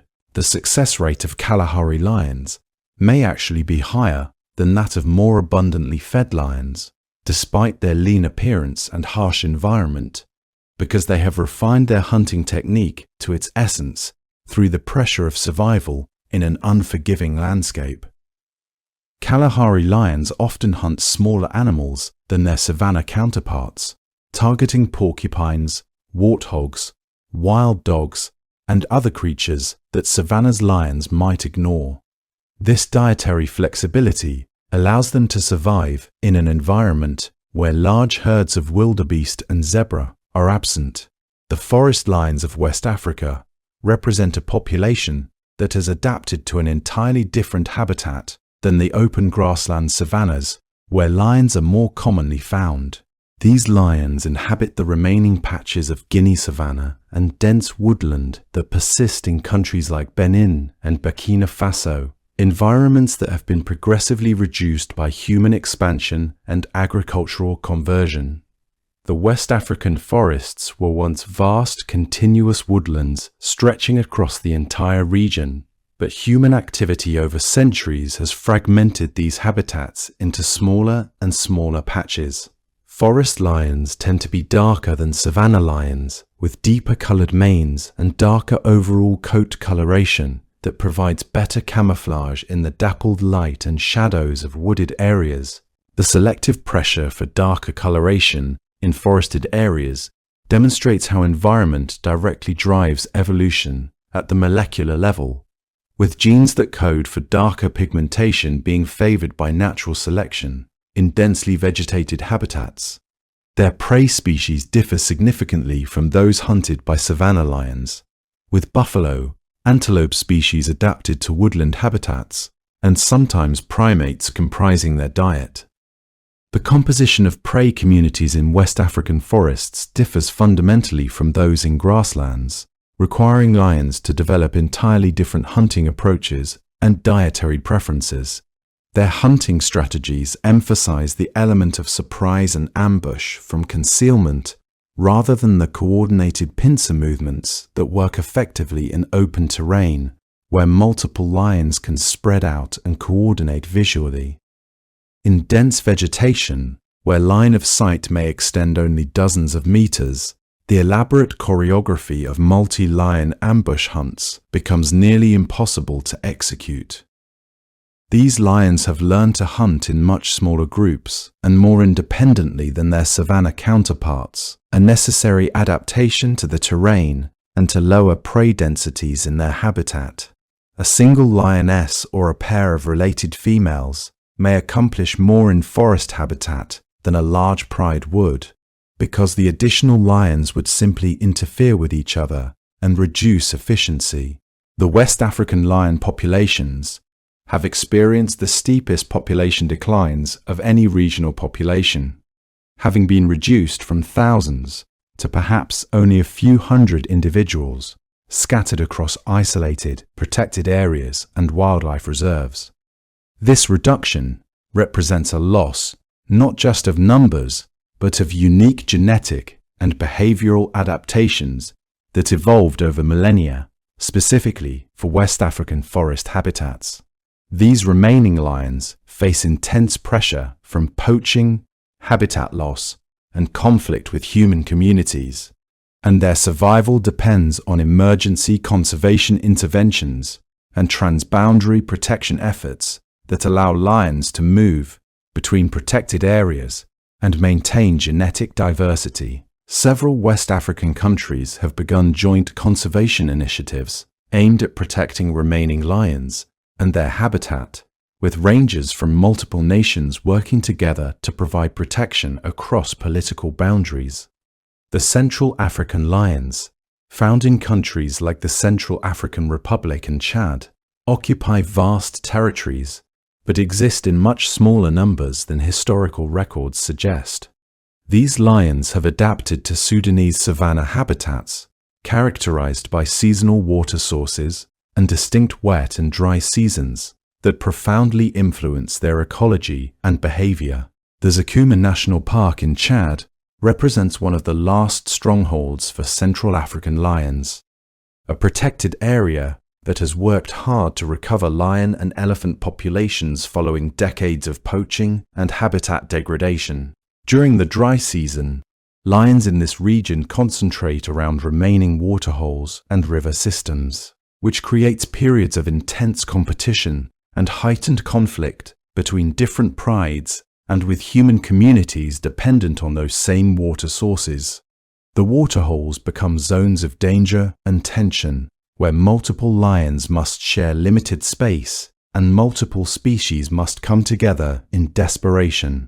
A single waterhole during the driest months of the year might be visited by dozens of lions over the course of a few weeks, creating a complex social situation where territorial boundaries break down and normal pride structures become unstable. The hunting strategies of Central African lions reflect this seasonal reality, with hunts becoming more frequent and more desperate as the dry season progresses, and available prey becomes increasingly concentrated around water sources. Prey animals gather around water sources as the dry season intensifies, creating opportunities for lions, but also creating desperate situations where prey have nowhere to escape. Lions in this region have also adapted to hunting in environments where they share space with other large predators, including leopards, hyenas, and African wild dogs, more intensely than in many other regions. The density of carnivores around waterholes during dry season can create what researchers call predator hotspots, where multiple large carnivores occupy the same small area. This competition for prey and space has selected for lions that are more aggressive and more willing to engage in direct conflict with other predators, and the resulting injuries and conflicts claim lives regularly. Hyenas particularly seem to bear the scars of encounters with lions in Central African regions, and lions occasionally bear hyena bite wounds that suggest intense confrontations. The social structure of Central African lion prides sometimes differs from textbook descriptions, with some prides showing less stable coalitions and more fluid membership than the typical pride structure, suggesting that the challenging environment has pushed lions toward behavioral flexibility. Some Central African prides appear to break apart and reform with different membership depending on seasonal food availability and water access.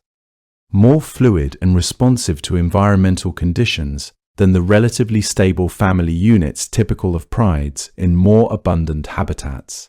The Southern African lions, particularly those in South Africa, Botswana, and Namibia, have adapted to savanna and semi-arid environments with relatively high prey densities, and these populations have generally been more stable than their counterparts in other regions.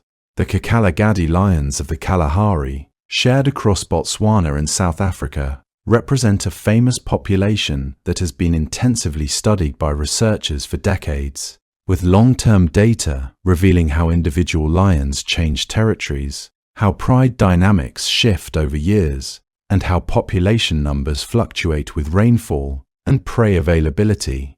The Kakalagadi landscape is harsh and difficult, with extreme heat, minimal water, and prey animals that have adapted to survive in an arid environment. Yet the lions there have developed strategies for thriving in this environment, demonstrating remarkable resilience and adaptability. These lions have personalities as distinct as any human family, with named individual lions becoming recognizable to researchers over many years of observation. The research in Southern Africa has produced some of the longest and most detailed individual lion life histories available to science, with some individual lions known from birth through death, with researchers having documented every major life event and social change. Cecil, a lion whose death in 2015 caused international outrage and sparked global discussions about trophy hunting, was one such individual whose life history became known to researchers and the public alike. Cecil was born sometime around 1999 and first appeared in research records in 2008, when he was already established as a powerful territorial male controlling significant portions of Hwange National Park. His dark mane was the color of dark chocolate, deep and impressive, and clear sign of his health and dominance. His presence in Hwange National Park in Zimbabwe for nearly a decade created a stable pride structure that allowed cubs to survive and thrive under his protection, and his territorial dominance extended across vast areas that allowed his offspring to establish their own territories. He sired cubs with multiple lionesses in his pride, and those cubs grew strong under his protection from rival males who might have killed them. His territorial dominance was so secure that other males rarely challenged him directly, accepting his dominion over the landscape. The story of Cecil illustrates how individual lions can have impacts far beyond their own survival and reproduction, with their presence or absence shaping the dynamics of entire regions. When Cecil died, his pride lost their protector, and within months rival males moved into his territory and killed his surviving cubs, an outcome that demonstrated the critical importance of strong territorial males in maintaining stable pride structures and protecting offspring.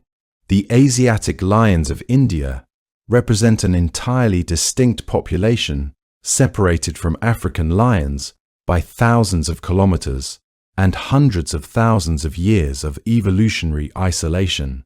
These lions are noticeably smaller than African lions, with adult males weighing perhaps 50 kilograms less than their African counterparts, and females being correspondingly smaller and more delicate in appearance. The reduced body size may reflect adaptation to their forest habitat, where smaller body size provides advantages in maneuverability and reduced food requirements. Their manes are often less impressive than African lions, sometimes remaining relatively thin even in adult males, though some of this variation may reflect individual differences and age. The Asiatic lion's mane may also be less fully developed as an adaptation to their forested habitat, where elaborate manes might become entangled in vegetation or create disadvantages in the dense cover of forest environments. The Asiatic lion's habitat in Gujarat's Gir forest is radically different from African savanna, consisting of dry deciduous forest interspersed with grasslands and human agricultural areas. The forests consist primarily of teak trees, sal, and other hardwood species that create a landscape of dappled shade and complex structure fundamentally different from the open grasslands where African lions evolved. Prey species available to these lions include nilgai antelope, sambar deer, and wild boar, animals adapted to forest habitats and possessing different hunting chalice, neggers than the large herds of wildebeest and zebra hunted by African lions. These smaller prey animals require different hunting strategies and more patient stalking in dense cover compared to the coordinated open ground hunts typical of African prides. The social structure of Asiatic lions shows differences from African lions, with pride sizes often being smaller and territorial behaviors sometimes varying from typical African patterns. Some Asiatic lions appear to be more solitary or live in pairs rather than in the large family groups typical of African prides, suggesting that the environmental conditions and prey availability of their forest habitat favor different social arrangements. These differences may reflect genetic distinctiveness from African lions, or may reflect adaptations to permanent maximum power, their particular environment and prey availability. The extreme isolation of the Asiatic lion population creates a conservation crisis because the entire population of approximately 400 wild lions depends on a single protected area of roughly 1,500 square kilometers.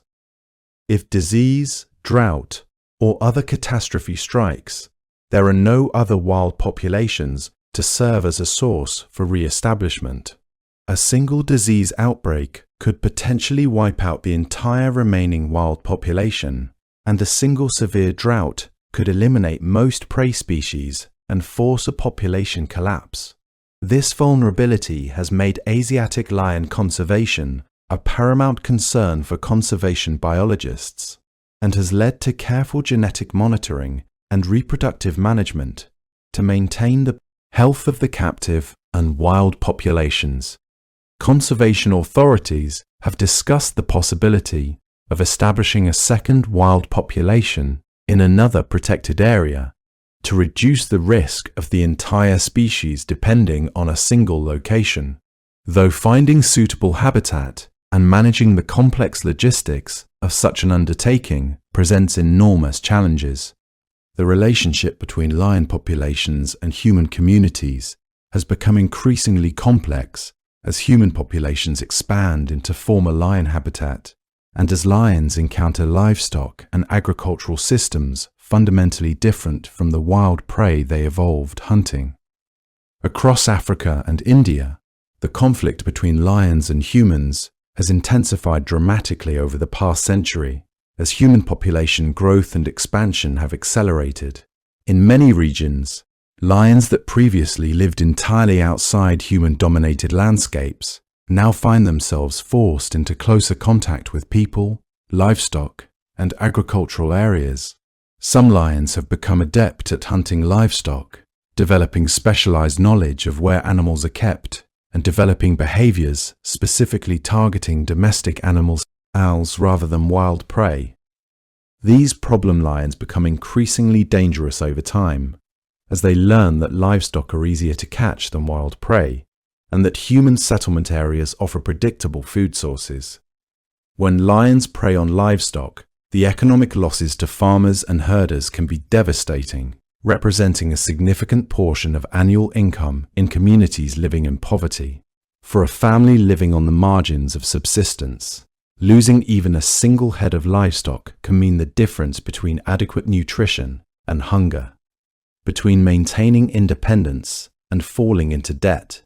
A single lion attacking livestock can kill multiple animals in a single night, losses that may represent months or years of accumulated savings for a family dependent on pastoralism for survival. In pastoral communities across East Africa, livestock represents not just food and income, but wealth, status, and cultural identity. Losing livestock to predation is not simply an economic loss, but a loss of prestige and standing within the community. The psychological impact of lion attacks on livestock and the fear of potential human attacks shapes community attitudes toward lions and drives support for the killing of lions, even in areas nominally protected.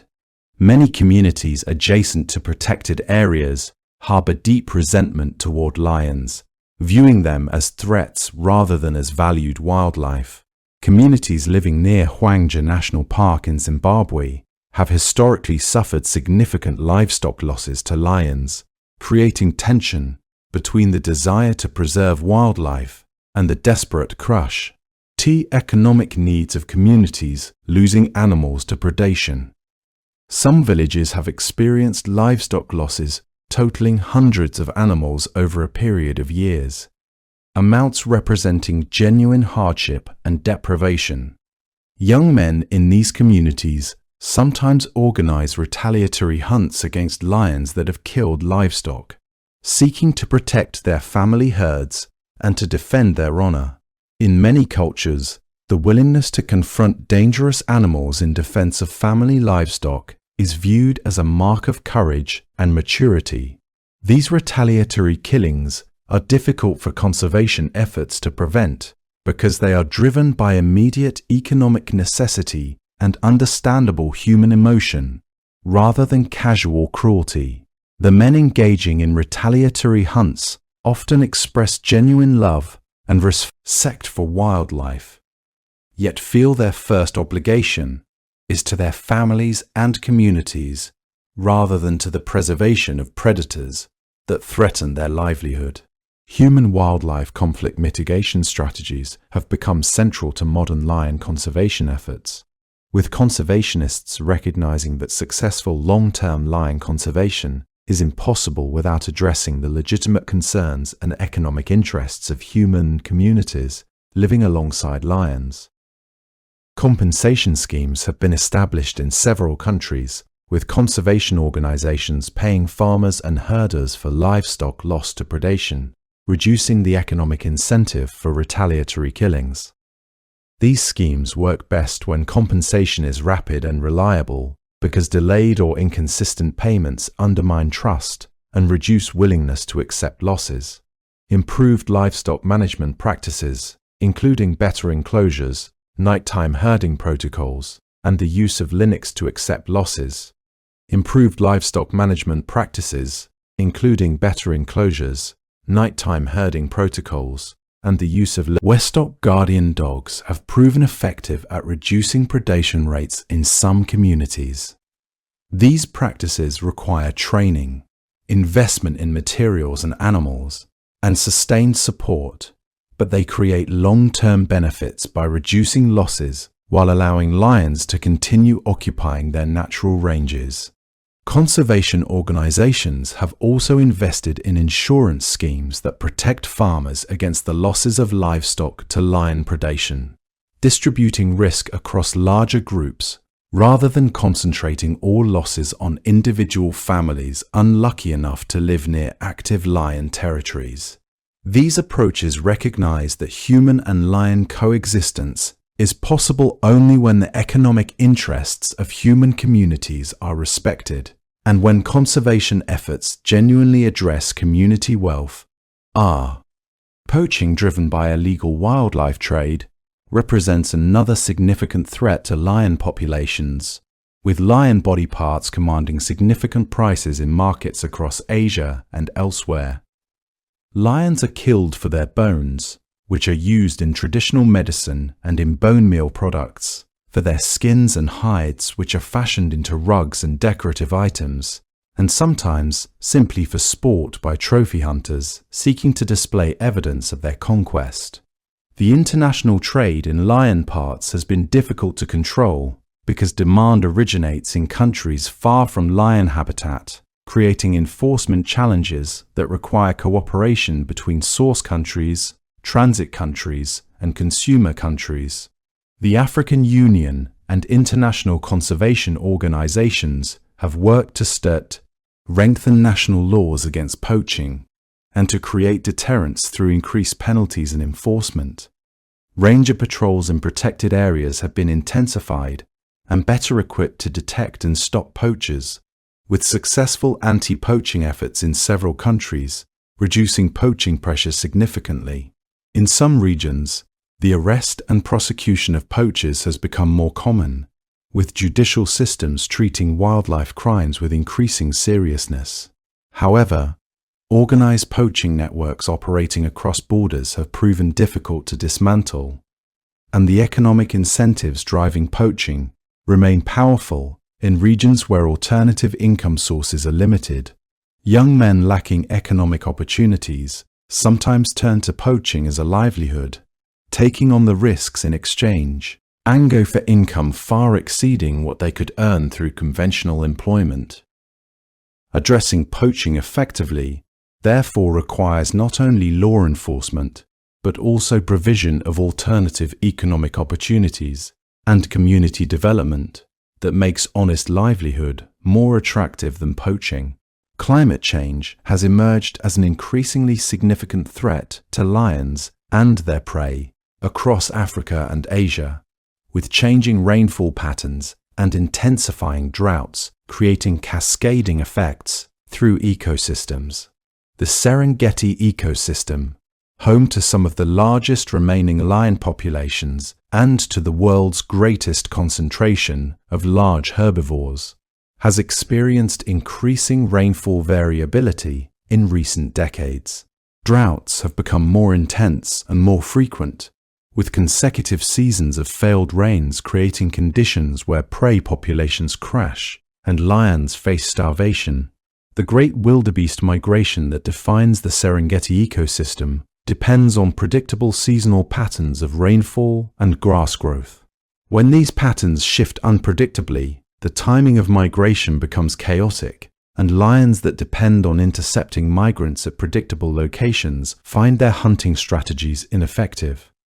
Female lions in drought years produce fewer calves, and cub survival plummets as nutrition becomes inadequate. Some lion prides have been entirely eliminated by consecutive drought years that prevented reproduction and survival. Climate change also affects prey species differently. with some species becoming more abundant as conditions shift and others declining, causing shifts in the composition of prey communities available to lions. Across southern Africa, the Kalahari region has experienced periods of extreme drought that have nearly eliminated some wildlife populations entirely, with lions facing starvation despite living in a region already characterized by scarce food. The adaptive capacity of lions to changing climate conditions is limited, and in the most extreme scenarios, climate change could render some historical lion habitats entirely unsuitable for lions and their prey. One lion whose life captured international attention and whose death became a symbol of broader conservation struggles was Cecil the lion of Hwange National Park in Zimbabwe. Cecil was born in 1999 and first came to attention of researchers in 2008 when he was estimated at 9 years old and had already established himself as a territorial male, controlling a large portion of Hwange National Park's prime habitat. He was a magnificent animal with a dark, full mane and a presence that dominated his territory absolutely. Over the subsequent years, Cecil sired numerous offspring, with researchers documenting approximately 100 lions directly descended from him, representing a significant portion of the park's breeding population. His cubs inherited his strength and his territory-holding abilities, and several of his sons established their own territories and sired their own offspring, extending his genetic contribution across generations. In July 2015, Cecil was shot and killed by an American trophy hunter who paid a substantial fee for the privilege. The killing occurred outside the official park boundary on private land, in a technically legal hunt under Zimbabwean law at that time, though it violated the spirit of wildlife protection. Cecil had become habituated to human presence and research, trusting researchers and research vehicles, and he was easily located and shot. The international outrage that followed his death was unprecedented for a wildlife conservation issue, with millions of people learning about and caring about the plight of a single lion. Petitions circulated demanding justice, and the hunter's identity became public, leading to intense social pressure and threats. The incident sparked global discussions about trophy hunting, wildlife conservation, and the ethics of killing large predators for sport. In the aftermath of Cecil's death, Zimbabwe changed its trophy hunting regulations and implemented more protective measures for lions in national parks. Another lion whose story illustrates the challenges of conservation in human-dominated landscapes is One Eye, a male lion living in Namibia who lost his eye in a conflict with a rival male early in his adult life. Despite his disability, One Eye managed to establish himself as a territorial male, and using strategies that emphasized patience and cunning over the visual capabilities that other lions possessed, he maintained his territory and sired offspring. Researchers studying One Eye documented his remarkable problem-solving abilities and his apparent compensation for his disability through heightened reliance on other senses. One Eye's existence in a landscape increasingly dominated by human settlements and livestock represented a constant negotiation between conservation and conflict. His territory overlapped with pastoral ranches and agricultural areas where his presence created ongoing tension with human communities. On multiple occasions, One Eye was captured and relocated by conservation authorities when he approached human settlements, and each relocation placed him in new territory where he had to establish dominance and survival strategies. Eventually, One Eye was killed by local herders protecting livestock, an outcome that conservation authorities had long feared but ultimately could not prevent. His story highlights the reality that individual lion survival in the modern world often depends on negotiation, adjacent, and compromise with human communities, and that even remarkable individuals cannot indefinitely survive in landscapes where human interests dominate. Panthera leo is a resting at peace now, a lion who lived in South Africa in the Kruger National Park region and who became known to researchers for his unusual behavior and remarkable longevity. Panthera leo lived to what researchers estimated as nearly 30 years old, an extraordinary age for a wild lion, typically living less than 20 years. As he aged, he became less interested in hunting and increasingly depended on scavenging kills from younger lions and on consuming abandoned carcasses of prey animals. Other lions largely tolerated his presence, despite his age, apparently accepting his presence in ways that violated typical territorial and dominance rules. Panthera leo's advanced age and continued survival created a unique opportunity for researchers to study how lions changed and enemy survival.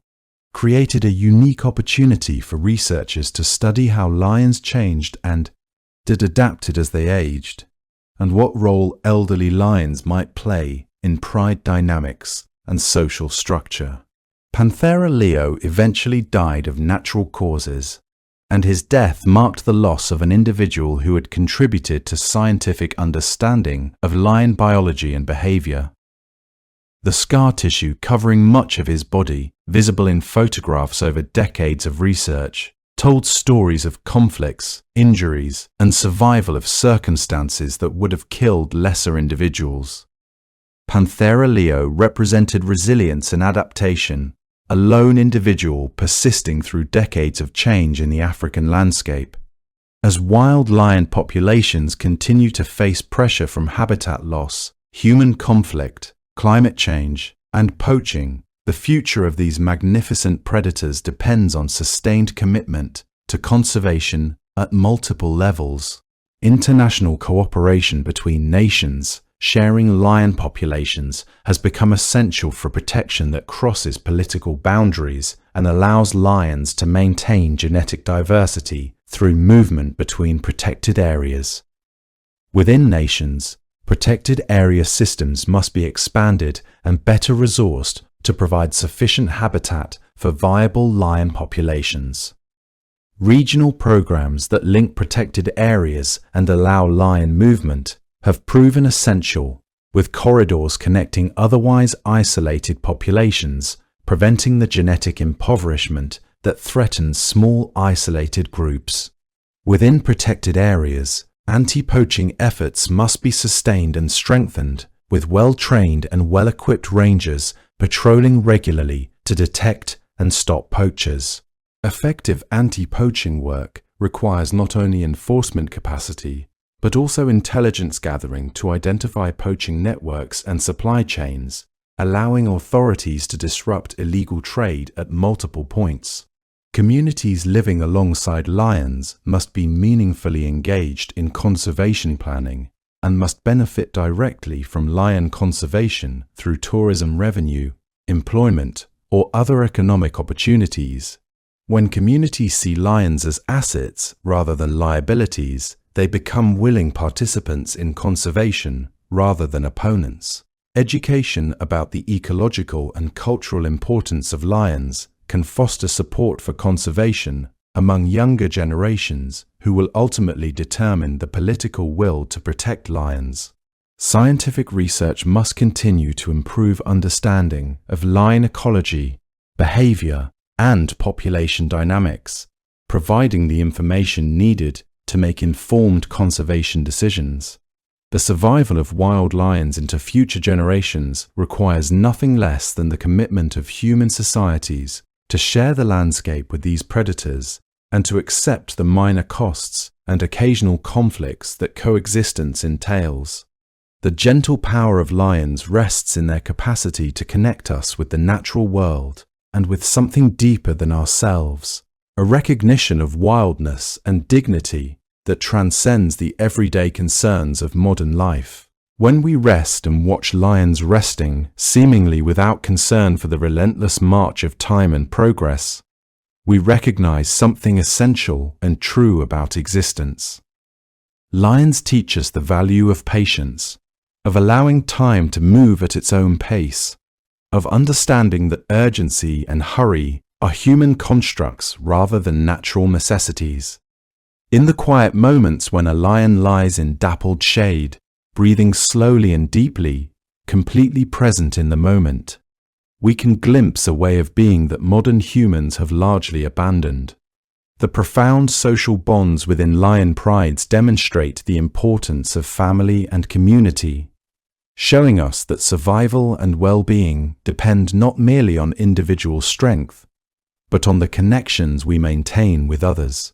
Every time a lioness grooms her sisters or rests her head against a pride mate's body, she is affirming connection and interdependence.